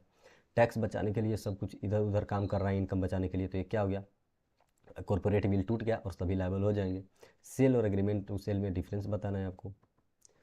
On the ground of the which contracts में भी डिस्चार्ज, किस ग्राउंड पे कॉन्ट्रैक्ट जो डिस्चार्ज हो सकता है, तो भाई जब परफॉर्मेंस कर दिए तो, या फिर हम दोनों म्यूचुअली डिसाइड कर लिए कि हो गया खत्म, तो ऐसे ऐसे केसेस में जो है वो खत्म हो सकता है. एलएलपी के स्टेप्स बताना है, कैसे कैसे इनकॉर्पोरेट होता है, नेम रिजर्व करते हैं, अपना नाम क्या एलएलपी मिलता है, फिर नेम रिजर्व करते हैं, हर सारे डिटेल को आरओसी के पास सबमिट करते हैं, बहुत सारे केसेस था. मोड्स बताइए कैसे एक आदमी जो है ट्रांसफ़र कर सकता है अपना इंटरेस्ट सामने वाले पार्टी को. और ये देखिए इंपॉर्टेंट क्वेश्चन कि अब बॉटल आप सेल कर रहे थे, ठीक, बाद में सामने वाले पार्टी बोले कि ठीक है मैं इतना में लूँगा, और बाद में वो आप जो क्या किए, आप जो है किसी और को सेल कर दिए ज़्यादा में, कि नहीं नहीं ये तो कम ही दे रहा था, ज़्यादा में सेल किया, बाद में वो आदमी कि मुझे तो इतना में आप देने को बोले थे, तो अब आप जो है इतना में क्यों बेचे. तो उस सामने वाले जितना प्राइस आप एक्स्ट्रा पे बेचे हैं सामने वाले से, उतना उसका रिसाइंड, मतलब उतना जो बैलेंस अमाउंट है, मैं आपसे बोला कि 10 रुपये में आप मुझको दे दीजिएगा, आपने कहा सब कुछ ठीक है परफेक्ट है, बाद में क्या हुआ, उसको आप 12 रुपये किसी और से दे दो, 2 रुपये है, सामने वाला क्लेम कर लेगा कि भाई तुम बहुत तेज बन रहे हो, मैं तो तुमसे ऑलरेडी कॉन्ट्रैक्ट किया था, चलो दो दो. आगे देख लेते हैं क्वेश्चन. ये तो वही वाला क्वेश्चन है जिसमें एक पार्टनर जो है एक्सपेल्ड हो जाता है. और ये सेल्स ऑफ गुड्स एक्ट का, जिससे 15 दिन का क्रेडिट है, mister deliver the goods on due date, और ई जो रिफ्यूज कर देते हैं पे करके. स्टेट द पोजीशन, ऊपर क्वेश्चन होगा. D sold some goods to mister D for 50,000 on 15 days credit पे बेचा. Mister D deliver the goods on the due date, 15 तारीख को दे दिए, ई वाला रिफ्यूज कर दिया. Of mister D as per जैसे गुड्स एक्सप्लेन कीजिए मीनिंग ऑफ गारंटी। अच्छा, ये तो दूसरा क्वेश्चन हो गया। बोल रहा है कि क्या हुआ कि Mr D sold some goods to Mr E 5 lakh का, और on the due date Mr E जो है रिफ्यूज कर देते हैं। तो बोल रहा है कि as per the sales of goods act 1930, यहाँ पे एक्सप्लेन करना था इस चीज़ को कि क्या वो ऐसा कर सकते थे। देखिए अब जब आपके पास ड्यू डेट था, अगर उसके बाद आप उसको एक्सेप्ट नहीं कर रहे हैं तो उसके बाद जो है वो एक्सेप्ट ही माना जाता है, ठीक है। सेल्स ऑन रिटर्न बेसिस में ये चीज़ हम पढ़ चुके हैं, तो आप उसको ख़त्म नहीं कर सकते। गारंटी कंपनी क्या है, जिसमें गारंटीड रहता है अमाउंट का लास्ट टाइम रिपुडिएशन वाला। और लिमिटेड बाई शेयर्स क्या है, जिसके शेयर्स लिमिटेड होते हैं, लिमिटेड कंट्रीब्यूशन तक वो लाइबल होता है। नो कंसिडरेशन नो कॉन्ट्रैक्ट, ये वाला कैसे देखा कि नहीं, ऐसा तो नहीं है कि कंसिडरेशन नहीं रहेगा तो कॉन्ट्रैक्ट नहीं रहेगा। Natural love and affection, bailment, charity, कितने क्या क्या था उसमें जो है वो रहता है।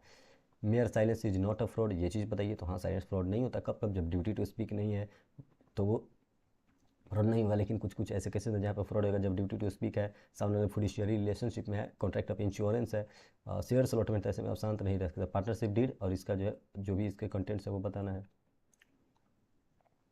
और ये सारे जो है वो लगभग सेम ही क्वेश्चन है जो ऊपर हम पढ़ चुके हैं, ठीक है।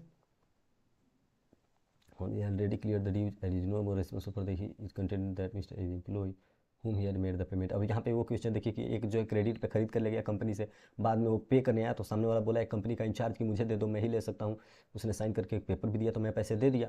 अब कंपनी बाद में केस किया कि देखो भाई, तुम जिसको पैसे दिए हो ना मेरी कंपनी में, उसको उतना पैसा लेने का अधिकार नहीं है, चलो मुझको दो फिर से और पैसे। तो क्या वो ऐसा कर सकता नहीं। कंपनी का जो है वो इंटरनल अफेयर है, ये आर्टिकल ऑफ एसोसिएशन है जो डिसाइड करता है किसके पास कितना पावर होगा। हम भाई उस चीज़ को नहीं जानते, हम ऑब्जेक्टिव को जानते हैं। और जो तुम्हारा इंटरनल पावर जैसे कि किसी को अलॉट किया जाता है तो वो क्या हो गया, इंटरनल चीज़ हो गई कंपनी की ना। तो तुम्हें किसको कितना पावर दे रखो कि नहीं दे रखो, मैंने पैसे दिए, मेरी बात खत्म, तो मैं लायबल नहीं होऊंगा। Delivery and it's form, delivery का 3 डिलीवरी का फॉर्म्स देखे हैं, जिसमें एक्चुअल देखे होंगे, कंस्ट्रक्टिव देखे होंगे, एक देखे होंगे सिंबॉलिक। एक्चुअल मतलब फिजिकली किसी भी सामान को दे देना। सिंबॉलिक मतलब मान लीजिए मैं सामान बेच रहा हूँ, आपको चाबी दे दिया, सामान तो कहीं कहीं गया नहीं। कंस्ट्रक्टिव मतलब मान लीजिए किसी थर्ड प्लेस पे वो चीज़ रखी हुई है, गोडाउन में है, और उसको बेच दिया तो हो गया। एंटीसिपेटरी ब्रीच ऑफ कॉन्ट्रैक्ट क्या होता है, जो कि एक्चुअल में ब्रीच नहीं है लेकिन लग रहा है कि ब्रीच हो जाएगा, वो बीच में है, तो वहाँ पे रेबुडिएशन फिर से म्यूचुअली उसको स्टार्ट भी किया जा सकता है, या फिर अगर कोई डैमेजेस भी क्लेम किया जा सकता है अगर कुछ सप्लाई कर दिया गया ऑलरेडी। तो एलएलपी और एलएलसी में डिफरेंस आपको बताना है। सारे मतलब एक ही जैसे केसेस हैं। अब देखिए यहाँ पे हो गया सुपरवीनिंग इम्पॉसिबिलिटी वाला क्वेश्चन कि जब सामने वाले को आप सप्लाई कर रहे हैं कोई सामान, ठीक है, और 10 दिन आपके पास टाइम है, और जब आप सामान सप्लाई करने जा रहे हैं तो बीच में ही फ्लड आ गया और बाढ़ आ गया तो सारा सामान तो खत्म हो गया। तो जब सामने खत्म हो गया, सामान खत्म नहीं, रोड ही खत्म हो गया, सामान भी खत्म होता तो वही बात रहता, रोड ही खत्म हो गया सामान सप्लाई करने वाला, तो ये क्या हो गया, सुपरवीनिंग इम्पॉसिबिलिटी, और कॉन्ट्रैक्ट वॉइड हो जाएगा। तो आप लायबल नहीं है एज ए सेलर कि हाँ भाई मैं सप्लाई मुझे करना ही करना है, अरे भाई रोड ही नहीं बचा, इम्पॉसिबल टू परफॉर्म हो गया कॉन्ट्रैक्ट, तो कैसे करूँ। यहाँ पे देखिए विच हेयर एडवांस, अच्छा ये बात है कि एक्स जो है वो कंपेंसेशन क्लेम करना चाहता है। ऊपर देखिए क्वेश्चन ऊपर ही है, ओ हो यार कैसे क्वेश्चन बन गया है। देखिए शायद क्वेश्चन गायब हो गया, मैं आपको समझा देता हूँ कि सामने वाले से है, आप कॉन्ट्रैक्ट किए, आप 50,000 रुपये दे दी कि हमको ये चीज़ दे देना, सामने वाला जो है वो आपको टाइम पे नहीं दे पाया, तो आप क्लेम करना चाहते हैं एडवांसेस। अब तो आप आराम से एडवांसेस क्लेम कर सकते हैं, कोई दिक्कत की बात नहीं है। क्यों, क्योंकि अगर आपने एडवांस कुछ दे रखा है तो सामने वाला जो है एडवांस को पे करेगा in case of denying contract. Unpaid seller के राइट्स हम लोग देख चुके हैं। तो अनपेड सेलर क्या राइट्स है स्टॉपेज में, ये राइट ऑफ लीन यूज कर सकता है, उसको पकड़ सकता है, रोक सकता है, वापस बुला सकता है, रीसेल कर सकता है थर्ड पर्सन को। ये क्वेश्चन हम देख लिए हैं कि कोई थर्ड पार्टी को अगर हम सेल कर दिए हैं तो उसमें अगर जिसको हम पहले बेचना चाहते थे उसको छोड़कर किसी और को बेच दिए तो हम जिसको बेचे हैं उसको रियल टाइटल मिल जाएगा, क्योंकि मैं पोजेसन में था गुड्स का, तो जिस जो पोजेसन में होता है रियल टाइटल दे देता है। अब हम इससे कुछ नहीं हम करेंगे, लेकिन हाँ जिससे हम पहले से प्रॉमिस किए थे वो जो है रिकवर कर पाएगा। लेकिन अगर सामने वाले को बेच रहे हैं और उसको नॉलेज है कि ये ऑलरेडी सोल्ड है तो फिर ये भी जो है वो कॉन्ट्रैक्ट वॉइड माना जाएगा। Mister Samuel agree to purchase 100 bales, ये वाला तो हम देख चुके हैं कि 100 बेल्स बेचने को चाह रहा था। कुछ कुछ बेल्स जो है वो सामने वाला बायर जो है वो पैक कर लिया था अपना एजेंट के थ्रू, तो ये तो उसका सेल मान लिया जाएगा। और कुछ कुछ नहीं किया था, तो जो नहीं किया था उसमें इसका जो है वो ऑनरशिप नहीं था, तो जिस और बाद में वो सारे डिस्ट्रॉय हो गए सेलर के पास ही। तो जो ये पैक कर चुका था और ये भी डिस्ट्रॉय हो गए तो इसके लिए ये लायबल, और जो पैक नहीं थे राइट उसके उसी के पास था तो उसके लिए सेलर लायबल। आगे देखते हैं। देखिए क्या होता है कि बहुत पैसा कमा रहा था एक बिजनेस और पूरा इंटरेस्ट डिविडेंड दे रहा था, लेकिन इसके लिए वो क्या किया, वो एक एजेंट लाता है और कोशिश करता है कि क्या करे, F divided his income into three parts, की इनकम को डिवाइड कर देता है क्योंकि वो चाहता है कि कम टैक्स दे। तो ऐसा अगर आप करते हैं तो कॉर्पोरेट व्हील खत्म हो जाता है और आप और कंपनी दोनों लायबल हो जाते हैं, दोनों को एक ही ट्रीट किया जाता है, मान लिया जाता है कि आपने ही गलती की है। अब देखिए ये बताना है कैरेक्टरिस्टिक ऑफ वैलिड कंसिडरेशन क्या है, तो आप उसके कैरेक्टरिस्टिक लिख सकते हैं, प्रोमिसर के बेसिस पे होता है, समथिंग इन रिटर्न इसका मतलब होता है, सब कुछ लिख सकते हैं। डिजोल्यूशन कब होता है वो चीज़ लिख सकते हैं। यहाँ पे फिर से एक क्वेश्चन आ गया 190 वाला कि देखिए एक जो है 230 मेंबर है, पब्लिक कंपनी है और ये प्राइवेट में कन्वर्ट होनी चाहिए, तो ये तो नहीं कन्वर्ट हो सकती क्योंकि मिनिमम 200 मैक्सिमम 200 लोग ही हो सकते हैं प्राइवेट में। तो बोल रहा है कि इतनी इतनी चीज़ें हैं, तो ये 15 तो काउंट नहीं होंगे, इम्प्लॉय काउंट नहीं होते हैं प्राइवेट में या किसी भी कंपनी में। इम्प्लॉय जो है वो भी मेंबर्स काउंट नहीं होते, 5 कपल 5 ही काउंट होंगे एक साथ है तो, और अदर्स तो वो तो काउंट होंगे ही क्योंकि वो इम्प्लॉय थोड़े ना। तो 5 5 10, 10 और 190 कितना हो गया, पूरे 200। तो क्या ये प्राइवेट कंपनी बन सकती है? बिल्कुल बन सकती है और कुछ भी नंबर रिड्यूस करने की जरूरत नहीं है। अब यहाँ पे था कि कुछ आप पैसे लिए हैं सामने वाले से, अब पैसे जब लिए और ज्वाइंट प्रोमिसर, हम लोग 5 लोग हैं मिल कर कहें कि हम तुमको पैसे भाई लौटा देंगे, अब कोई दे ही नहीं रहा, तो क्या कोई एक हर पैसा दे देगा? सारा पैसा, बिल्कुल एक सारा पैसा देगा और बाकी जो है वो जो एक आदमी सारा पैसा दिए उससे रिकवर कर सकते हैं। इन्हीं 4 में से था एक कि एक जो है बेचारा 1/5 दे पा रहा था तो वो तो लायबल नहीं है, और 1/5 अमाउंट को हटाकर जितने सारे अमाउंट हैं वो किसी एक से ले सकते हैं आप, और बाकी वो जो कोई एक बेचारा बचा सारा फिर बचा हुआ अमाउंट अपने शेयर का हटाकर बाकी पार्टनर से ले लेगा। आगे ये कौन सा क्वेश्चन था, private agree to hold a block of investment. ये देखिए वही इनकम जो है वो डिवाइड करके सामने वाले से क्लेम करना चाहता है, पैसे अपना बिजनेस का पैसा बचाना चाहता है, तो वो जो है खुद और कंपनी लाइबल हो जाएगी और कॉर्पोरेट विल थ्योरी हट जाएगा। अब ये कंडीशन और वारंटी में डिफरेंस बताइए। है कंडीशन जो मेन कोर होता है किसी भी कॉन्ट्रैक्ट ऑफ सेल का, अगर कंडीशन खराब हो गया तो आपका कॉन्ट्रैक्ट ऑफ सेल खत्म हो जाएगा, आप यहाँ पे कॉन्ट्रैक्ट ही खत्म कर सकते हैं, लेकिन ब्रीच में कॉन्ट्रैक्ट खत्म नहीं कर सकते, डैमेजेस क्लेम कर सकते हैं। और कब कब ब्रीच ऑफ कॉन्ट्रैक्ट को वारंटी आप कह सकते हैं, जब अनसेपरेबल गुड्स आप सेल की हैं और सामने वाला बायर उसको यूज भी कर लिया तो हो गया ब्रीच ऑफ कॉन्ट्रैक्ट, या फिर लॉ अगर खुद कह रहा है कि ब्रीच ऑफ कॉन्ट्रैक्ट है तो ब्रीच ऑफ कॉन्ट्रैक्ट, या फिर बायर खुद मान रहा है कि ब्रीच ऑफ कॉन्ट्रैक्ट है तो ब्रीच ऑफ कॉन्ट्रैक्ट। अब बोल रहा है कि state the ground upon which contract में भी discharge under the provision of the Indian act 18 करके कॉन्ट्रैक्ट को डिस्चार्ज कैसे कैसे किया जा सकता है। तो देखिए कॉन्ट्रैक्ट को एक तो परफॉर्म करके डिस्चार्ज किया जा सकता है कि हाँ डेट टाइम आया हमने परफॉर्म कर लिया, म्यूचुअली डिस्कस कर लिया कि नहीं परफॉर्म ही नहीं करना है, खत्म करो यार, या फिर लॉ अगर उस चीज़ को डिस्चार्ज मानता है खत्म कर देता है तो खत्म हो गया। सर्कमस्टांसेस बताइए इन विच एलएलपी में भी बाउंडेड बाई ट्रिब्यूनल, ट्रिब्यूनल कब इसको खत्म कर सकता है, तो बहुत सारे केसेस हैं। ट्रिब्यूनल को अगर ऐसा लगता है कि एलएलपी जो इलीगल चीज़ों के लिए बनी है, एलएलपी इलीगल धंधा कर रही है, एलएलपी में पार्टनर सभी नहीं है और एलएलपी में जो है वो मिनिमम 2 पार्टनर जो होनी चाहिए वो एक हो गया है, तो क्या हो जाएगा, ट्रिब्यूनल खत्म कर सकता है। माइनर जो है वो फॉर्म में पार्टनर तो नहीं हो सकता लेकिन फिर भी बेनिफिट के लिए आ सकता है, इसको एक्सप्लेन कीजिए, तो बेनिफिट्स के लिए आएगा, ठीक है। और बिफोर अगर मेजोरिटी की बात करें तो हमेशा प्ली मेनियोरिटी करेगा, वो कुछ भी केसेस होगी कंपनी फर्म पे तो वो लायबल नहीं होगा, थर्ड पार्टी के प्रति ये लायबल नहीं होगा, और हमेशा इसकी जो लायबिलिटी है वो लिमिटेड रहेगी। लेकिन आफ्टर अटेनिंग मेजोरिटी अगर वो पार्टनर बन जाता है, अगर वो 6 महीने के बाद पब्लिक नोटिस दे देता है कि मैं पार्टनर बनता हूँ, थर्ड पार्टी के प्रति भी लायबल होगा, पार्टनर के प्रति भी वो लायबल होगा, अगर वो कुछ गलत करता है तो फर्म भी लायबल होगा, और जब फर्म पे केस होता है तो ये भी लायबल हो जाएगा। और अगर आफ्टर अटेनिंग मेजोरिटी वो पब्लिक नोटिस नहीं देता है तो वो एज ए माइनर ही ट्रीट किया जाएगा, और माइनर वाला सारे राइट्स इसके पास होंगे। Piece sales by auction to Q horse बेचा, ठीक है, जो कि अनसाउंड था और सामने वाला कुछ नहीं बोला, हम जान रहे हैं कि ये अनसाउंड है लेकिन हम कुछ नहीं बोले और हमने बेच दिए, तो अगर हम कुछ नहीं बोले तो क्या ये वैलिड है? बिल्कुल वैलिड है, जब तक ड्यूटी टू स्पीक नहीं है मैं नहीं बोलूँगा। अगर मैं अपनी बच्ची को ये चीज़ दिखा रहा हूँ घोड़ा, अगर घोड़ा ऐसा है अनसाउंड है तो क्या मुझे बोलना चाहिए कि हाँ घोड़ा ऐसा है? हाँ बिल्कुल बोलना चाहिए, क्यों? क्योंकि यहाँ पे ड्यूटी टू स्पीक आ जाता है, एसपी कि यहाँ पे आपको बोलना है, फिड्यूशियरी रिलेशनशिप आ गया आपकी डाउटर का। अगर क्यू जो है वो सामने वाला बोला कि देखिए अगर आप चुपचाप रह गए तो मानूंगा कि घोड़ा सही है, तो यहाँ पे आपका ड्यूटी है कि नहीं नहीं घोड़ा गलत है भाई, देखो तुम पूछ रहे हो इसलिए बता रहा हूँ घोड़ा गलत है, तो ड्यूटी टू स्पीक आ गया। अब यहाँ पे फिर से वही क्वेश्चन कि आप मोटरसाइकिल लिए सामने वाले को बेच दिए कि हाँ ठीक है, सामने वाला ले गया बेचारा, उसको लगा चलाया तो उसको पता चला कि नहीं ये ठीक नहीं है, तो वो दौड़ कर आपके पास आया कि ठीक नहीं है, तो आप बोले कि ठीक है मैं खर्चे दे देता हूँ, खर्चे दे दिए, फिर वो चला गया साइकिल चलाने, फिर उसका खराब हुआ, फिर वो आपके पास आया कि नहीं नहीं अब खत्म, अब तो मैं कॉन्ट्रैक्ट ही खत्म कर दूंगा, तो ऐसा नहीं कर सकता। क्यों? क्योंकि एक बार अब मैंने कॉस्ट बियर कर लिया है, उसे पता था कि ये कॉन्ट्रैक्ट जो है वो ठीक नहीं है, साइकिल ठीक नहीं है, लेकिन फिर भी वो एक्सेप्ट किया तो वो उसके लिए वो लायबल होगा। अब कंडीशन को बताइए, contract of sale by sample कि इम्प्लाइड कंडीशन क्या क्या है सेल बाई सैंपल में, तो यही है इम्प्लाइड कंडीशन सिंपल भाई, कि जैसा मैं सैंपल दिया हूँ वैसा मुझको गुड्स दो, इससे वेट एम्प्टर का एक्सेप्शन है, अगर तुमने नहीं दिया तो तुम लायबल हो जाओगे सिंपली। इम्प्लाइड वारंटीज़ क्या क्या है? तो इम्प्लाइड वारंटी है क्वालिटी, जो भी है कि इम्प्लाइड वारंटी क्या क्या होती है कि हाँ आप लैंड अगर लिए हैं तो उस पर कोई बाद में यूज नहीं कर सकता, आप क्वालिटी ऑफ गुड्स मुझको देंगे, ये सारा जो है वो है। और XYZ वाला वो देखे थे हम कि पार्टनर की बीवी को जो है वो किसी कोई हर्ट कर दिया, तो क्या किया कि सारे पार्टनर को ज़बरदस्ती मना लिया कि इसको बाहर कर दो, बाहर कर दिया। क्या ऐसा ये नहीं, पार्टनर को बाहर करेंगे तो क्या होना चाहिए, वो पार्टनर को एक चांस दीजिए सुनने का, उसको बोलने का, चांस ऑफ बीइंग हियर्ड, उसको फेवर में आप आउट कीजिए, ऐसा नहीं कि बेवजह उसको प्रॉफिट शेयरिंग रेशियो दीजिए, और उसको इन द फेवर और in the interest of the firm out कीजिए। मतलब जो वो बाहर जाएगा तो सही होनी चाहिए बिजनेस के लिए। अगला क्वेश्चन हम ये भी देखे थे, फिर से रिपीट हो गया कि बहुत सारे चीज़ों में एक कंपनी डील करती है, एक बिजनेस, और वहाँ पे आप गए सामान लेने, आप स्पेसिफाई कर दी कि हमको ये चीज़ चाहिए और वो चीज़ आपको प्रोवाइड किया गया, लेकिन बाद में आपको पता चला कि ये चीज़ ठीक नहीं है, तो आप केस किए कि अपना वापस ले जाओ, तो उसे वापस ले जाना पड़ेगा, आप लायबल नहीं होंगे। लेकिन अगर आपने अब ऐसा कुछ नहीं एक्सप्लेन किया था, उसके सामने डिस्क्रिप्शन नहीं रखा था, तो सेवियर टेम्पटर काम करेगा, उसका एक्सेप्शन काम नहीं करेगा, आप भी लायबल हो जाएंगे।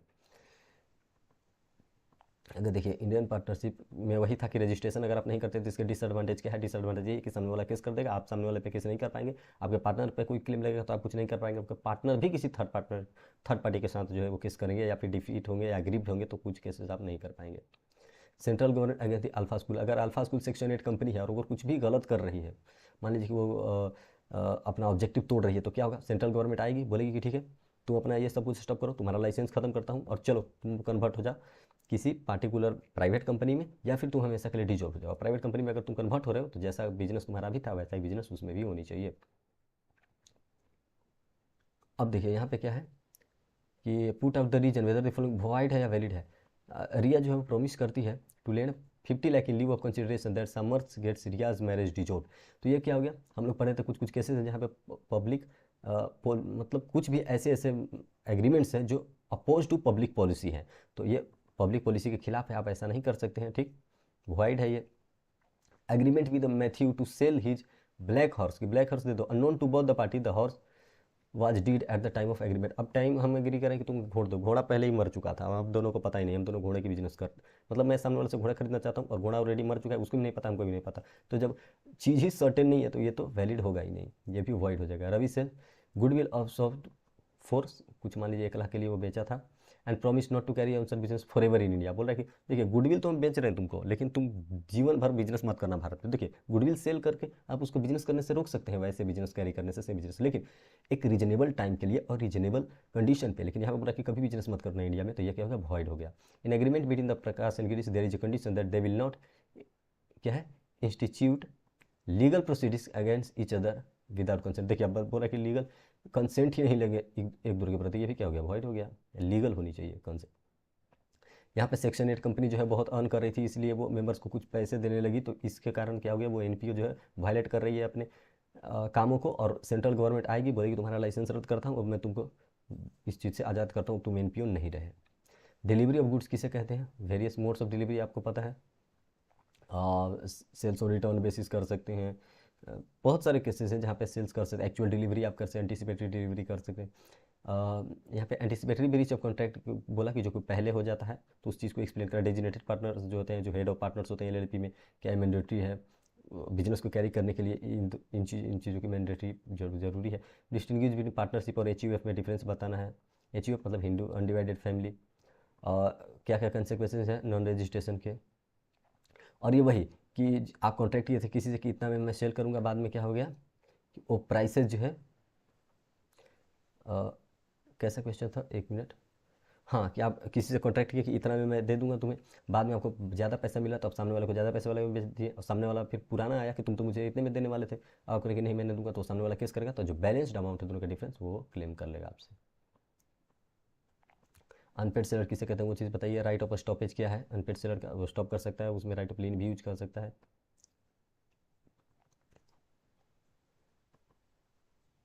मिस्टर में sold hold mister Suresh and mister lab for the loan. देखिए महेश एंड सुरेश दिनेश तीनों पार्टनर हैं। Mahesh without the knowledge of consent of Suresh and Dinesh कुछ पैसे जो है सामने वाले से ले लिया। तो देखिए अगर कोई बिजनेस फर्म में अगर पार्टनरशिप फर्म है और आप जाकर कुछ भी करते हैं तो सारे पार्टनर्स को लायबल करते हैं, तो सामने वाले पार्टनर भी लायबल हो जाती है, और जो भी काम है वो in the course of business होनी चाहिए। Mister G sold some goods to mister H, अरे ये तो वही वाला क्वेश्चन है यार। कि सामने वाले को बेचे, हम बोले कि तो अपना सामान जो है वो वापस ले जाओ, ठीक है। वो बोला कि ठीक है, अभी पे यहीं पर रहने देते हैं, बाद में ले जाएंगे। After 1 day he did not deliver the goods to Mr G. और क्या हुआ, वो बाहर फेंक दिया सामान कि नहीं ले जाओगे तो लो, फेंक दिया मैं, और गुड्स सारे डैमेज्ड हो गए। तो बोल रहा है कि कौन लायबल होगा। तो देखिए, अगर प्रॉपर्टी इन गुड्स ट्रांसफर हो गया था बायर को, तो लायबल कौन होगा, बायर। अब भाई तुम्हारा प्रॉपर्टी इन गुड्स तुम्हारे पास था, तुमने सेलर के पास क्यों छोड़ा, बाद में वो फेंक दिया अगर सामान और वो डैमेज हुआ तो तुम ही रिस्पॉन्सिबल होगे। और ड्यूज सब कुछ कैश में सेटल हो गया था, यानी कि राइट तुमको मिल गया था, तो तुम्हारा वो हुआ। अगर वो नाश हुआ तो तुम्हारा हुआ, सेलर रिस्पॉन्सिबल नहीं होगा। बोल रहा कि अगर ड्यूज सेटल कैश में नहीं होता, तो देखिए ड्यूज अगर सेटल में कैश नहीं भी, मतलब कैश में सेटल नहीं भी होते, लेकिन अगर प्रॉपर्टी इन गुड्स उसके पास हो जाता सेलर बायर के पास, तो भी बायर ही रिस्पॉन्सिबल होता। लेकिन अगर प्रॉपर्टी इन गुड्स नहीं पास होता तो बायर के पास रिस्क नहीं होता, सेलर रिस्पॉन्सिबल होता। कह रहे कॉन्ट्रैक्ट को एडिक्वेट होने की ज़रूरत है, नहीं। कॉन्ट्रैक्ट आप 10 लाख का सामान का कॉन्ट्रैक्ट कर रहे हैं, वहाँ पे आप सामान जो है वो 20 लाख का भी दे सकते हैं कि हाँ लो भाई, मैं तुमसे कॉन्ट्रैक्ट करता हूँ, 20 लाख का सामान तो मुझे 10 लाख में ले जाओ। ऐसा भी हो सकता है, एडिक्वेसी की कोई ज़रूरत नहीं होती है। और यहाँ पे वो कंपनी वाला कि आप कंपनी से क्रेडिट पे कुछ सामान लिए और आप बाद पेमेंट भी कर दिए, लेकिन पेमेंट करने जब आप गए तो वहाँ पे कोई कंपनी का एक आदमी था, वो बोला कि मैं पैसे ले सकता हूँ, आप दे दिए उसको पैसे, चले आए। बाद में कंपनी कहती कि नहीं, इस आदमी को पैसे नहीं दे रहे थे, इसके पास इतना अथॉरिटी नहीं, तो आप कहेंगे कि ये आपका इंटरनल अफेयर है, आप समझिए, मैं लायबल नहीं हूँ। और ये ज्वाइंटली अगर आप लिए हैं तो आप कोई किसी से भी जो है सामने वाला अमाउंट रिकवर कर सकता है। अगर एक जो है इंसॉल्वेंट भी हो जाता है तो बाकी जो बचे हैं उनसे सारा पैसे ले लिए जाएंगे। अब ये देखिए बोल रहा है कि 2.5 करोड़, ये स्मॉल कंपनी वाला, देखिए पुराना केस है कि स्मॉल कोई ओपीसी था जो जिसका paid up share capital 2.5 crore है। तो क्या ये स्मॉल कंपनी है। Examine the whether the PQR can avail the status of small company. देखिए स्मॉल कंपनी का अब तो चेंज हो गया, 2 से 4 करोड़ का हो गया, तो स्मॉल 2 करोड़ से जैसे ही आप प्रीवेल कर देते हैं तो आप नहीं बच पाते, मतलब स्मॉल कंपनी नहीं रह पाते। अब गुड्स को बताइए कि क्या है,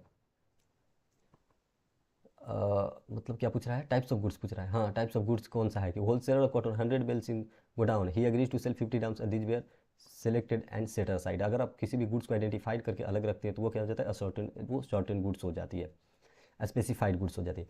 he agrees to sell B 1 packet of sugar out of which 100 packets lying in his shop. Contract हुआ लेकिन शॉप आइडेंटिफाइड नहीं है, तो ये क्या हो गया, अनअसर्टेन गुड्स हो गया। T agrees to sell S all the apples which will produce, ये तो फ्यूचर गुड्स हो गया। ये एंटीसिपेटरी ब्रीड, ये तो बार बार बोल दिया यार, ये भी बोल दिया LLP वाला। ये पार्टनरशिप बना रहे तो उसका मैं बोल दिया। विकास एज 11 है, यहाँ पे 17 होना चाहिए। मान लीजिए कि वो माइनर था, सिंपल सा माइनर, माइनर के साथ कॉन्ट्रैक्ट किया तो वाइड एवेन्यू से हो जाता है, आपको कुछ भी पैसे नहीं मिलने वाले हैं। अगर आप चाहते हैं कि उसके पेरेंट्स की हम ब्लेम कर पाएंगे तो नहीं कर पाएंगे, और उसके पेरेंट्स का होना बहुत ज़रूरी है। और ये LR एजेंट ये वाला केसेस, और देखिए जी ब्लेम फॉर अनऑथराइज्ड एंड दस expelled from property by the approval of all the partners. यहाँ पे है बाहर कर दिया किसी को, किसी पार्टनर को खुद के, क्योंकि वो गलत कर रहा था, तो क्या वो ऐसा कर सकता है, बिल्कुल जस्टिफाई कर सकता है। अगर वो गलत कर रहा है तो उस पार्टनर को बाहर कर सकते हैं, लेकिन उसको बाहर करने से पहले to be kept in mind prior to expelling a partner, क्या क्या करनी चाहिए आपको। तो ये करनी चाहिए कि वो इंटरेस्ट में हो, in favour of partnership form हो, सामने वाले को बाहर कर रहे हैं तो उससे कम से कम एक बार हम पूछ लें, उसको चांस दे दें, और उसका प्रॉफिट शेयरिंग जो भी है पहले से वो दे दें।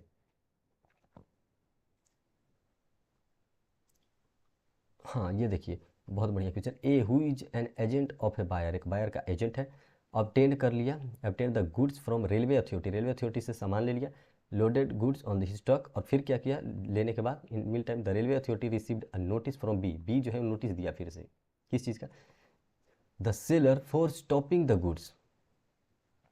सेलर जो है उसको स्टॉप करना चाहता है, एज द बायर है, क्योंकि बायर इंसॉल्वेंट हो गया। भाई एजेंट तुम ले जा रहे हो ना, छोड़ दो, सामने वाला जो इंसॉल्वेंट हो गया है, तो बोल रहा है कि क्या, whether the railway authority can stop the goods in the transit instructed by the seller. देखिए जैसे ही आप सामान रखें तो इस पर अथॉरिटी आपका है, आप उसको रोक सकते हैं, लेकिन एजेंट वो जा रहा है, नहीं कर सकते।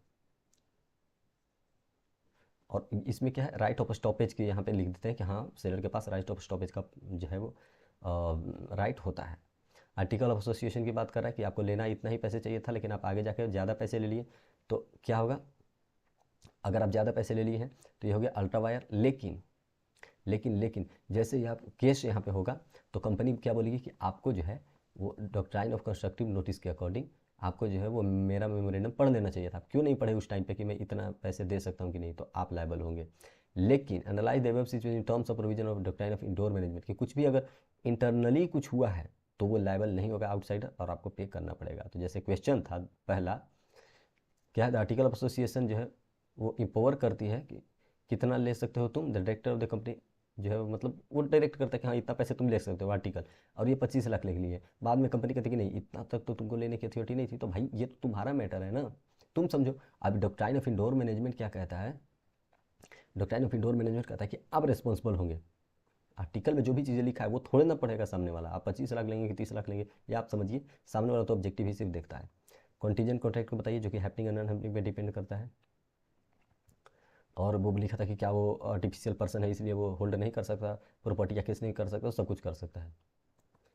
बोला एक बाप की अपने बेटे से कि अगर तुम सीए बनोगे तो 1 लाख रुपए मैं दूंगा, एक ही फर्स्ट ही अटेम्प्ट में पास होना है। अरे यार 10 पास हो गया फर्स्ट अटेम्प्ट में, लेकिन फादर बोले यार नहीं देंगे तुमको, सामने वाला केस कर दिया। तो भाई तुम केस करोगे तो सक्सेसफुल थोड़े ना हो पाओगे। ये तो क्या कहते हैं उसको, डोमेस्टिक हो गया ना, डोमेस्टिक कॉन्ट्रैक्ट, बाप और बेटे का डोमेस्टिक कॉन्ट्रैक्ट, फिड्यूशियरी रिलेशनशिप।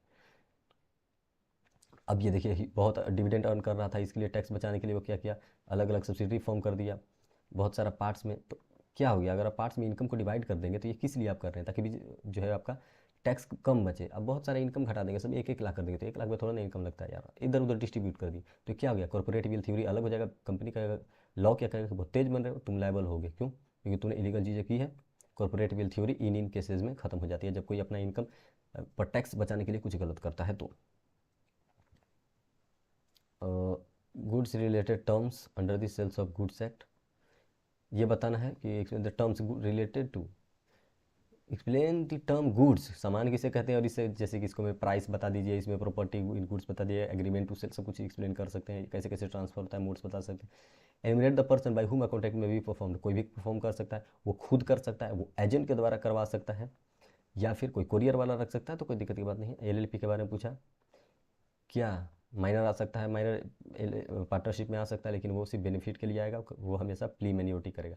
अरे भैया वही क्वेश्चन जिसमें बोतल हम बेच रहे थे सामने वाले को, क्या होता है, x contracted with Z for the purchase of 1000 बोतल एट द रेट 50, यानी कि 50,000 का बोतल खरीदने के लिए। At the same time told Z that he did so for the purpose of performing his contract inter with Y, कि Y के साथ कॉन्ट्रैक्ट करने के लिए मैं ऐसा कर रहा हूँ। Z fail to perform his contract due course and market price of the water बोतल वाज 5.25 हो गया। Secondly X could not procure any water बोतल, कोई भी वाटर बोतल नहीं मिला, and Y rescind the contract. Calculate the amount of damages which could X claim from the Z, तो वही जो डिफरेंस अमाउंट है वो क्लेम कर लेगा। और क्या बोला, what would be your answer if Z had not informed about wise contract, अगर इन्फॉर्म नहीं किया होता तो, वाई अगर इन्फॉर्म नहीं किया रहता वाई के कॉन्ट्रैक्ट के, तो दिक्कत आ जाती, नहीं कर पाता, लेकिन यहाँ पे कर लेगा। तो ये क्लेम का है बेसिकली, इसमें ये है कि कॉन्ट्रैक्ट किया, देखिए फिर से एक बार पढ़ लीजिए आप, कि X entered into contract with Y to supply him 10,000 water बोतल, ठीक, एक्स बोला वाई को सप्लाई करने के लिए, to be deliver at as there after X contact with Z, X बोला वाई को मैं तुमको सप्लाई करूंगा, फिर वो जेड से भी कह दिया कि मैं, जेड से वो खरीद लिया कितना, 1,000 बोतल एट द रेट 50 कि तुम मुझको दे दो। At the same time Z Z at the same time told Z that he did so for the purpose of performing his contract inter with Y, Z जो है वो खरीद, एक्स जो है खरीदने गया जेड से और बोला कि मैं ऐसा आपसे इसलिए खरीदा हूँ क्योंकि मुझे वाई को बेचना है। और जेड जो है fail to perform his contract in due course and the market price of the water बोतल वाज 5.25। अब जेड जो है वो फेल कर गया, यानी सामने वाला नहीं दे पाया उसको। तो अगर वो नहीं दे पाया जेड एक्स को, तो एक्स भी नहीं दे पाया वाई को। तो बोला कि कितना अमाउंट वो डैमेजेस क्लेम करेगा, तो जो इनका डिफरेंस अमाउंट है 0.25 वाला, उतना वो क्लेम कर लेगा। और क्या बोला था, क्लियर द अमाउंट, वही हो जाएगा वो amount. What would be your answer if Z had not informed about Y's contract, अरे उससे क्या मतलब है यार। Explain the provision related to unpaid seller distinguish from right of stoppage. तो देखिए अनपेड, राइट ऑफ लीन और राइट ऑफ स्टॉपेज, तो राइट ऑफ लीन तब आप यूज कर सकते हो गुड ऑफ पोजीशन आपके हाथ में हो, लेकिन स्टॉपेज आप तब यूज कर सकते हैं जब गुड्स जा चुका हो। राइट ऑफ लीन मतलब आप उसको लीन कर सकते हैं और यहाँ पे खुद के पास रख सकते हैं, लेकिन राइट ऑफ स्टॉपेज में इवन अगर ट्रक पे लोडेड है ये सब है तो वहाँ पे रोक सकते हैं और उसको वापस लाना होगा। लेकिन ये अगर उसके एजेंट के पास चला गया है तो राइट ऑफ स्टॉपेज आपका चला जाएगा, खत्म हो जाएगा अगर उसका एजेंट ले लिया है तो, क्योंकि एजेंट भी बायर की तरह ही काम करता है। ये एबीसी वाला जिसमें क्या था, ground that stationery was never receive, the stationery is of the use in the ordinary course of firm's business, A did not give stationery to the firm. अच्छा, जो पार्टनर है उसने फर्म के साथ गलती की है, ठीक है। तो अगर आपने गलती की है, तो अगर आप थर्ड पर्सन के साथ गलती की है, तो एज ए पार्टनर और एज ए फर्म सभी दोनों इक्वली, दोनों सेम ही माने जाते हैं, नो सेपरेट लीगल एंटिटी, तो दोनों ही लायबल हो जाते हैं। और अगर उसने प्राइवेटली कुछ भी गलत किया है सामने वाले के साथ और वो in the course of business नहीं है, तो फर्म लायबल नहीं होता और वो सप्लायर के लिए खुद पर्सनली लायबल होता है, वही ऊपर था। और ये तो है बेल्स वाला, जिसमें ख़रीदा सामने वाला और कुछ बेल पैक कर लिया और बाद में बोला कि ठीक है मैं बाद में ले जाऊंगा, और वो जैसे ही फ्लड आया और वो सारे ख़त्म हो गए, तो बोल रहा है कि कौन लायबल होगा, सेलर या बायर, क्योंकि सामान सेलर के पास था, तो सेलर लायबल उसी के लिए होगा जो जिसका उसके पास राइट था, ऑनरशिप था, जो इसका प्रॉपर्टी इन गुड्स पास हो गया था, उसके लिए वो लायबल नहीं होगा। और ये सिमिलर क्वेश्चन ये, एक कैशियर के पास आप जाते हैं पेमेंट के लिए, बोलते हैं कि नहीं नहीं मुझे इतने में चाहिए, तो सामने वाला बोलता है कि नहीं मैं इतने में नहीं बेचूंगा, तो आप कहते हैं कि क्यों नहीं बेचोगे, मैं केस कर दूंगा, तो केस भी करेंगे तो आप हार जाएंगे भाई। क्यों? क्योंकि जो प्राइस टैग होता है ना, वो क्रिएशन ऑफ ऑफर होता है, invitation to make an offer होता है, वो ऑफर नहीं होता। और एग्रीमेंट तभी बनता है जब वो एक ऑफर हो और एक एक्सेप्टेंस हो। Next question, A private limited must have 2 members, क्या है सही? हाँ, प्राइवेट लिमिटेड के पास कम से कम 2 होनी चाहिए और पब्लिक के पास 7 होनी चाहिए। हाँ, ये चीज़ तो सही है, ट्रू। इस चीज़ को आपको करेक्ट और इनकरेक्ट बताना था। A common seal on the companies document is compulsory, कोई जरूरी नहीं है कंपलसरी यार कि कॉमन सील जो है अफिक्स करना वो कंपलसरी ही हो। और यहाँ पे किस चीज़ की बात कर रहा है, wanted to repay the loan due to him, he found that हुआ द प्रैक्टिस। अच्छा, ये वही वाला कंपनी के साथ आप कॉन्ट्रैक्ट करने जा रहे हैं, आप पहले सामान उससे खरीदे थे क्रेडिट पे, ठीक, और बाद में ऑलरेडी क्लियर, हाँ, बाद में पेमेंट करने गए तो कोई और आदमी उसी कंपनी का ले लिया, बोला कि मैं ले सकता हूँ पैसे, बाद में फिर कंपनी बोली कि नहीं तुमने जिसको पैसे दिए था तुम उसके से समझो, उसके पास पावर पैसे लेने की पावर नहीं थी, तुम मुझको पैसे दो, तो ऐसा वो नहीं कर सकता। डॉक्टर इंडोर मैनेजमेंट कहता है कि आप इंटरनल मैटर आपका है, आप किसको पावर दे रखे हैं, ये बाहर वाला नहीं जाता, बाहर वाले ने पैसे दिया, आपका काम खत्म। डिलीवरी के फॉर्म्स एक्चुअल, सिम्बॉलिक और constructive. Anticipatory breach of contract हम देख लिए कि जो पहले ही खत्म हो जाती है आने से। Minor can not be a partner if he can not less he be admitted for the benefits of the partner, हम जानते हैं बेनिफिट्स उसको के लिए वो एडमिट होता है, कोई उस पर केस नहीं कर सकता, ये किसी पे केस आराम से कर सकता है। इसको प्रॉफिट शेयरिंग जैसे थर्ड पार्टी जो लायबल होती है, थर्ड पार्टी केस कर सकते हैं पार्टनर पे, वैसे केस इस पर नहीं किया जा सकता, हमेशा प्ली मेन्योरिटी में रहता है। यही सारे इसके राइट्स हैं। और बिफोर मेच्योरिटी वो लायबल बिल्कुल भी नहीं होता, आराम से कुछ भी कर रहा है, बुक्स भी देख सकता है, अगर केस फर्म पे भी हो गया तो उस पर उतना केस नहीं लगेगा। लेकिन आफ्टर मेच्योरिटी अगर वो पार्टनर बनने को तैयार है 6 महीने के बाद, तो सारे पार्टनर की तरह वो भी लायबल हो जाएगा, और नहीं करता तो फिर नहीं बनेगा। और ये ऊपर क्वेश्चन हम देख चुके हैं कि रोडवे ही एक ऐसा मतलब एक प्लेस, मतलब एक वे था जिससे आप जो है वो बायर के पास सामान पहुंचा देते सकते थे विद इन द टाइम। लेकिन बाद में वो जो क्या हुआ कि रोडवे ख़त्म हो गया, रोडवे टूट गया किसी बाढ़ की वजह से, तो आप सप्लाई नहीं कर पाए, तो सामने वाला बोल रहा है कि मैं जो तुमको 50,000 रुपये ऑलरेडी दे चुका हूँ वो दो, और भी डैमेजेस दो। तो देखिए 50,000 जो ऑलरेडी दे रखा है वो तो आपको दे देना पड़ेगा एज सेलर, लेकिन बाकी कुछ भी वो क्लेम नहीं कर पाएगा आपसे। अनपेड सेलर का राइट्स पूछ रहा है, वो बता दीजिएगा। Incharge be will incharge for the purchase, हाँ यहाँ पे देख रहे थे कि सामने वाला को जो है कुछ एक पार्टनर को स्पेसिफिक पावर दे रखा है कंपनी फर्म ने, लेकिन सामने वाला जो थर्ड पार्टी के साथ किसी गलत कर रहा है, किसी और चीज़ को पावर दिखा कर ले रहा है, तो इसके लिए कौन लेवल होगा? पूरा फर्म लेवल होगा। और अगर उसने पर्सनली कुछ गलत किया है और सामने वाला थर्ड पार्टी को भी पता था कि ये गलत कर रहा है, तो थर्ड पार्टी के लिए थर्ड पार्टी अगर केस करेगी तो फर्म लेवल नहीं होगा। फर्म लेवल तभी होगा जब फर्म के as a representative of firm अगर बायर ने कुछ गलती किया हो तो। और ये वाला क्वेश्चन कि इतना पैक करना था सेलर से, आप सामान खरीद लिए और पैक करना शुरू किए सब सामान, लेकिन आप घर पे अभी नहीं ले गए, बाढ़ आया सारा सामान खत्म, तो कितने के लिए आप लायबल होंगे? जितने के लिए प्रॉपर्टी इन गुड्स आपके पास था उसके लिए आप लायबल, और बाकी के लिए सेलर। अगर प्रॉपर्टी इन गुड्स सारा आपके पास ट्रांसफर है तो सेलर बिल्कुल भी लायबल नहीं होगा, सारा आपका गया। हाँ, यहाँ पे अगर कोई आप इनकम डिवाइड कर रहे हैं टैक्स बचाने के लिए, तो क्या होगा? आपका कॉर्पोरेट लेवल एंटिटी खत्म हो जाएगा, आप जिस कंपनी में काम कर रहे हैं आप भी लायबल हो जाएंगे एज लाइक कंपनी। कंपनी किस पर्पस के लिए एस्टेब्लिश हुआ था? लीगल पर्पस डिवाइड करने के लिए, टैक्स बचाने के लिए। और अब देखिए क्या पूछा है, whether the all the 3 companies में भी डिसरिगार्डेड। हाँ, वो भी जो सब्सिडरी फॉर्म हुआ है उसके लिए वो भी डिसरिगार्ड हो जाएगा। कैरेक्टरिस्टिक ऑफ वैलिड कंसिडरेशन किससे कहते हैं? फिर ये क्वेश्चन देखिए जिसमें हम देख लिए थे कि ये तीनों कौन कौन एम्प्लॉयज़, एक्स एम्प्लॉयज़, और यहाँ पे 5, यानी कि 15, 10, 25 और 5, 30 लोग जो है वो मेंबर की तरह काउंट नहीं होंगे तो 30 घटा दीजिए तो 200। क्या ये पार्टनरशिप प्राइवेट कंपनी बन सकती है? बिल्कुल बन सकती है, उसमें 200 इकाई जरूरत होता है, ये आराम से बन सकती है।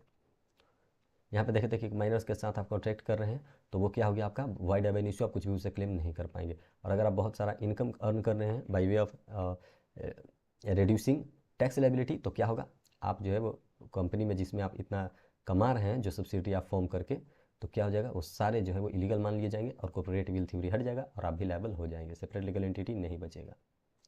और ये ट्रांसफ़र कैसे कर सकता है, पार्टनरशिप में हम देख लिए। और ये वही कि बोतल आप बेचना चाहते थे 5 रुपये का किसी के, इसीलिए आप 5 रुपये का बोतल खरीदे, लेकिन बाद में जो है उसका प्राइस 5.25 हो गया और अब आप जानबूझकर सेल नहीं करना चाहते उसको, और टाइम पे या मान लीजिए आप सेल नहीं कर पाए, तो सामने वाला पार्टी जो बैलेंस है 5.25 और 5, तो उसका डिफरेंट यानी कि 0.25 इंटू 1000 वो आपसे क्लेम कर लेगा। क्यों? क्योंकि बाद में बेचारा आप जो सामान खरीदने जाएगा तो उसको तो मार्केट प्राइस पे ही मिलेगा ना सामान, जो कि 0.25 ज़्यादा है, तो आपको 0.25 उसको ज़्यादा देना पड़ेगा। इम्प्लाइड कॉन्ट्रैक्ट किसे कहते हैं? अंडर सेल बाई सैंपल हम देख लिए कि सेल बाई सैंपल अगर है, सैंपल कोई दिया है सेल करने को, तो अकॉर्डिंग टू सैंपल ही आपको उसको सामान देना है, अगर आप वैसा नहीं दे रहे हैं तो आप लायबल हो जाएंगे। और देखते हैं, ओहो एक सेकेंड, हाँ, और क्वेश्चन, पार्टनरशिप फॉर्म है D A with the intention of receiving the D supplied some of stationery by ABC limited. इसको समझा देते हैं कि एक बिजनेस है, क्या बोला, ये एबीसी 3 पार्टनर्स हैं फर्म में, ए with the intention of receiving D, D को डिसेंड कर लेंगे, सप्लायर को रिसीव करने के लिए बाइज सर्टेन स्टेशनरी, वो सामान खरीदता है। तो देखिए हमेशा पार्टनर जो है अपने पार्टनरशिप फर्म को भी रिप्रेजेंट करता है। The stationery is in use of ordinary course of form of forms, मतलब फर्म के बिजनेस में ही यूज हो रहा है स्टेशनरी, और उस स्टेशनरी को गलत तरीके से खरीदा है, यानी कि अगर बिजनेस पर्पस के लिए वो ये काम कर रहा है तो बिजनेस भी लायबल होगा आगे चल के। ये does not give the stationery to the firm, instead brings it to, बाद में वो अपने घर पे लेके चला गया, कोई बात नहीं है। डी सप्लायर, जिसको ये चीज़ पता नहीं था कि प्राइवेटली यूज कर रहा है, वो क्लेम करना चाहा फर्म से, तो क्या वो कर सकता है? बिल्कुल कर सकता है। क्यों? क्योंकि जब वो सामान बेच रहा था तो ऑर्डिनरी कोर्स ऑफ फॉर्म में बेचा है, बिजनेस के फॉर्म में, तो बिजनेस लायबल होगा। फॉर्म जो है वो कह रहा है कि नहीं मैं लायबल नहीं हूँ, तो फॉर्म गलत बोल रहा है। A delivered to the firm by him and the rest of the stationery was used by him for the private. देखिए कुछ भी करे, क्या बोल रहा है कि what would be your answer if the part of the stationery so purchased by A was delivered to the firm by him, अगर फर्म को दे देता तो कौन लायबल होता? फर्म तो वैसे भी लायबल है। And the rest of the stationery was used by him for the personal, तो पर्सनल करो या कुछ, लायबल तो वही होगा क्योंकि बिजनेस कोर्स में तुम परचेज किए थे। Neither the firm nor the supplier D was aware, अब सप्लायर नहीं थे और क्या, कौन अवेयर नहीं था? फर्म अवेयर नहीं था। लेकिन अगर इन द कोर्स ऑफ बिजनेस है तो बिजनेस लायबल, अगर इन द कोर्स ऑफ बिजनेस नहीं है तो बिजनेस लायबल नहीं, आप लायबल है। और यही 60 बेल वाला, कि अगर 60 बेल आपको बेचा गया था, आप 100 बेल बेचा गया, ठीक है, एक सेलर 100 बेल बेचा आपको, आप 60 बेल आप जो है वो पैक कर लिए, किससे? अपने एजेंट से, यानी कि मान लीजिए कि आपके पास वो जा चुका है गुड्स, वहाँ पे आग लगी और आपका सारा गुड्स खत्म हो गया, वो जो 60 बेल आप पैक किए थे वो भी, तो कौन लायबल होगा, कितने के लिए? तो 60 के लिए तो आप लायबल नहीं होंगे, आप ही लायबल होंगे, मतलब एज ए बायर आपके पास प्रॉपर्टी इन गुड्स 60 के पास हो गया था, लेकिन बाकी 40 के लिए सेलर लायबल होगा। अगर वो उसमें ये भी दे दे क्वेश्चन में कि वो जो 40 बचा हुआ है उसका प्रॉपर्टी इन गुड्स भी पास हो गया था बायर के पास, तो बायर लायबल होगा। गारंटी कंपनी, जिसको गारंटी दिया जाता है एक स्पेसिफिक अमाउंट के लिए, कब? Eight the time of liquidation, हम लोग पढ़ चुके हैं। Mayor silence is not a fraud, इसका क्वेश्चन हम देख चुके हैं कि फ्रॉड नहीं होता कब? जब सामने वाली पार्टी को ड्यूटी टू स्पीक नहीं, उसको बोलने की जरूरत नहीं है, तो वो नहीं भी बोलेगा सेलर, तो कोई दिक्कत नहीं है। अगर मैं खरीदने गया और कोई बोला कि भाई मुझको ये सामान चाहिए, वो बोला मैंने सामान दे दिया, अगर वो सामान अगर ख़राब है तो उसको देख लेना चाहिए कि हाँ ख़राब है कि नहीं, तो मेरा ड्यूटी नहीं है एज ए सेलर बोलने का। Explain with the reason which correct है या इनकरेक्ट है। प्राइवेट लिमिटेड कंपनी के पास मिनिमम 2 होते हैं पार्टनर, हाँ बिल्कुल सही है। And while a public company must have at least 7, हाँ पब्लिक कंपनी के पास कम से कम 7 होनी चाहिए, तो करेक्ट है। दूसरा, affixing of common seal on companies document is compulsory, नहीं कोई ज़रूरी नहीं है यहाँ पे कॉमन सील अफिक्स ही किया जाए कंपनी के डॉक्यूमेंट में। तो चलिए पूरा ख़त्म हो गया, और ये सारा क्वेश्चन जो है आपको पीडीएफ में मिल जाएगा। और एक बार देखिए, मैं बहुत क्वेश्चन कुछ कुछ स्किप भी किया हूँ क्योंकि वो सारे रिपीटेटिव क्वेश्चन थे, ठीक है। एक मिनट।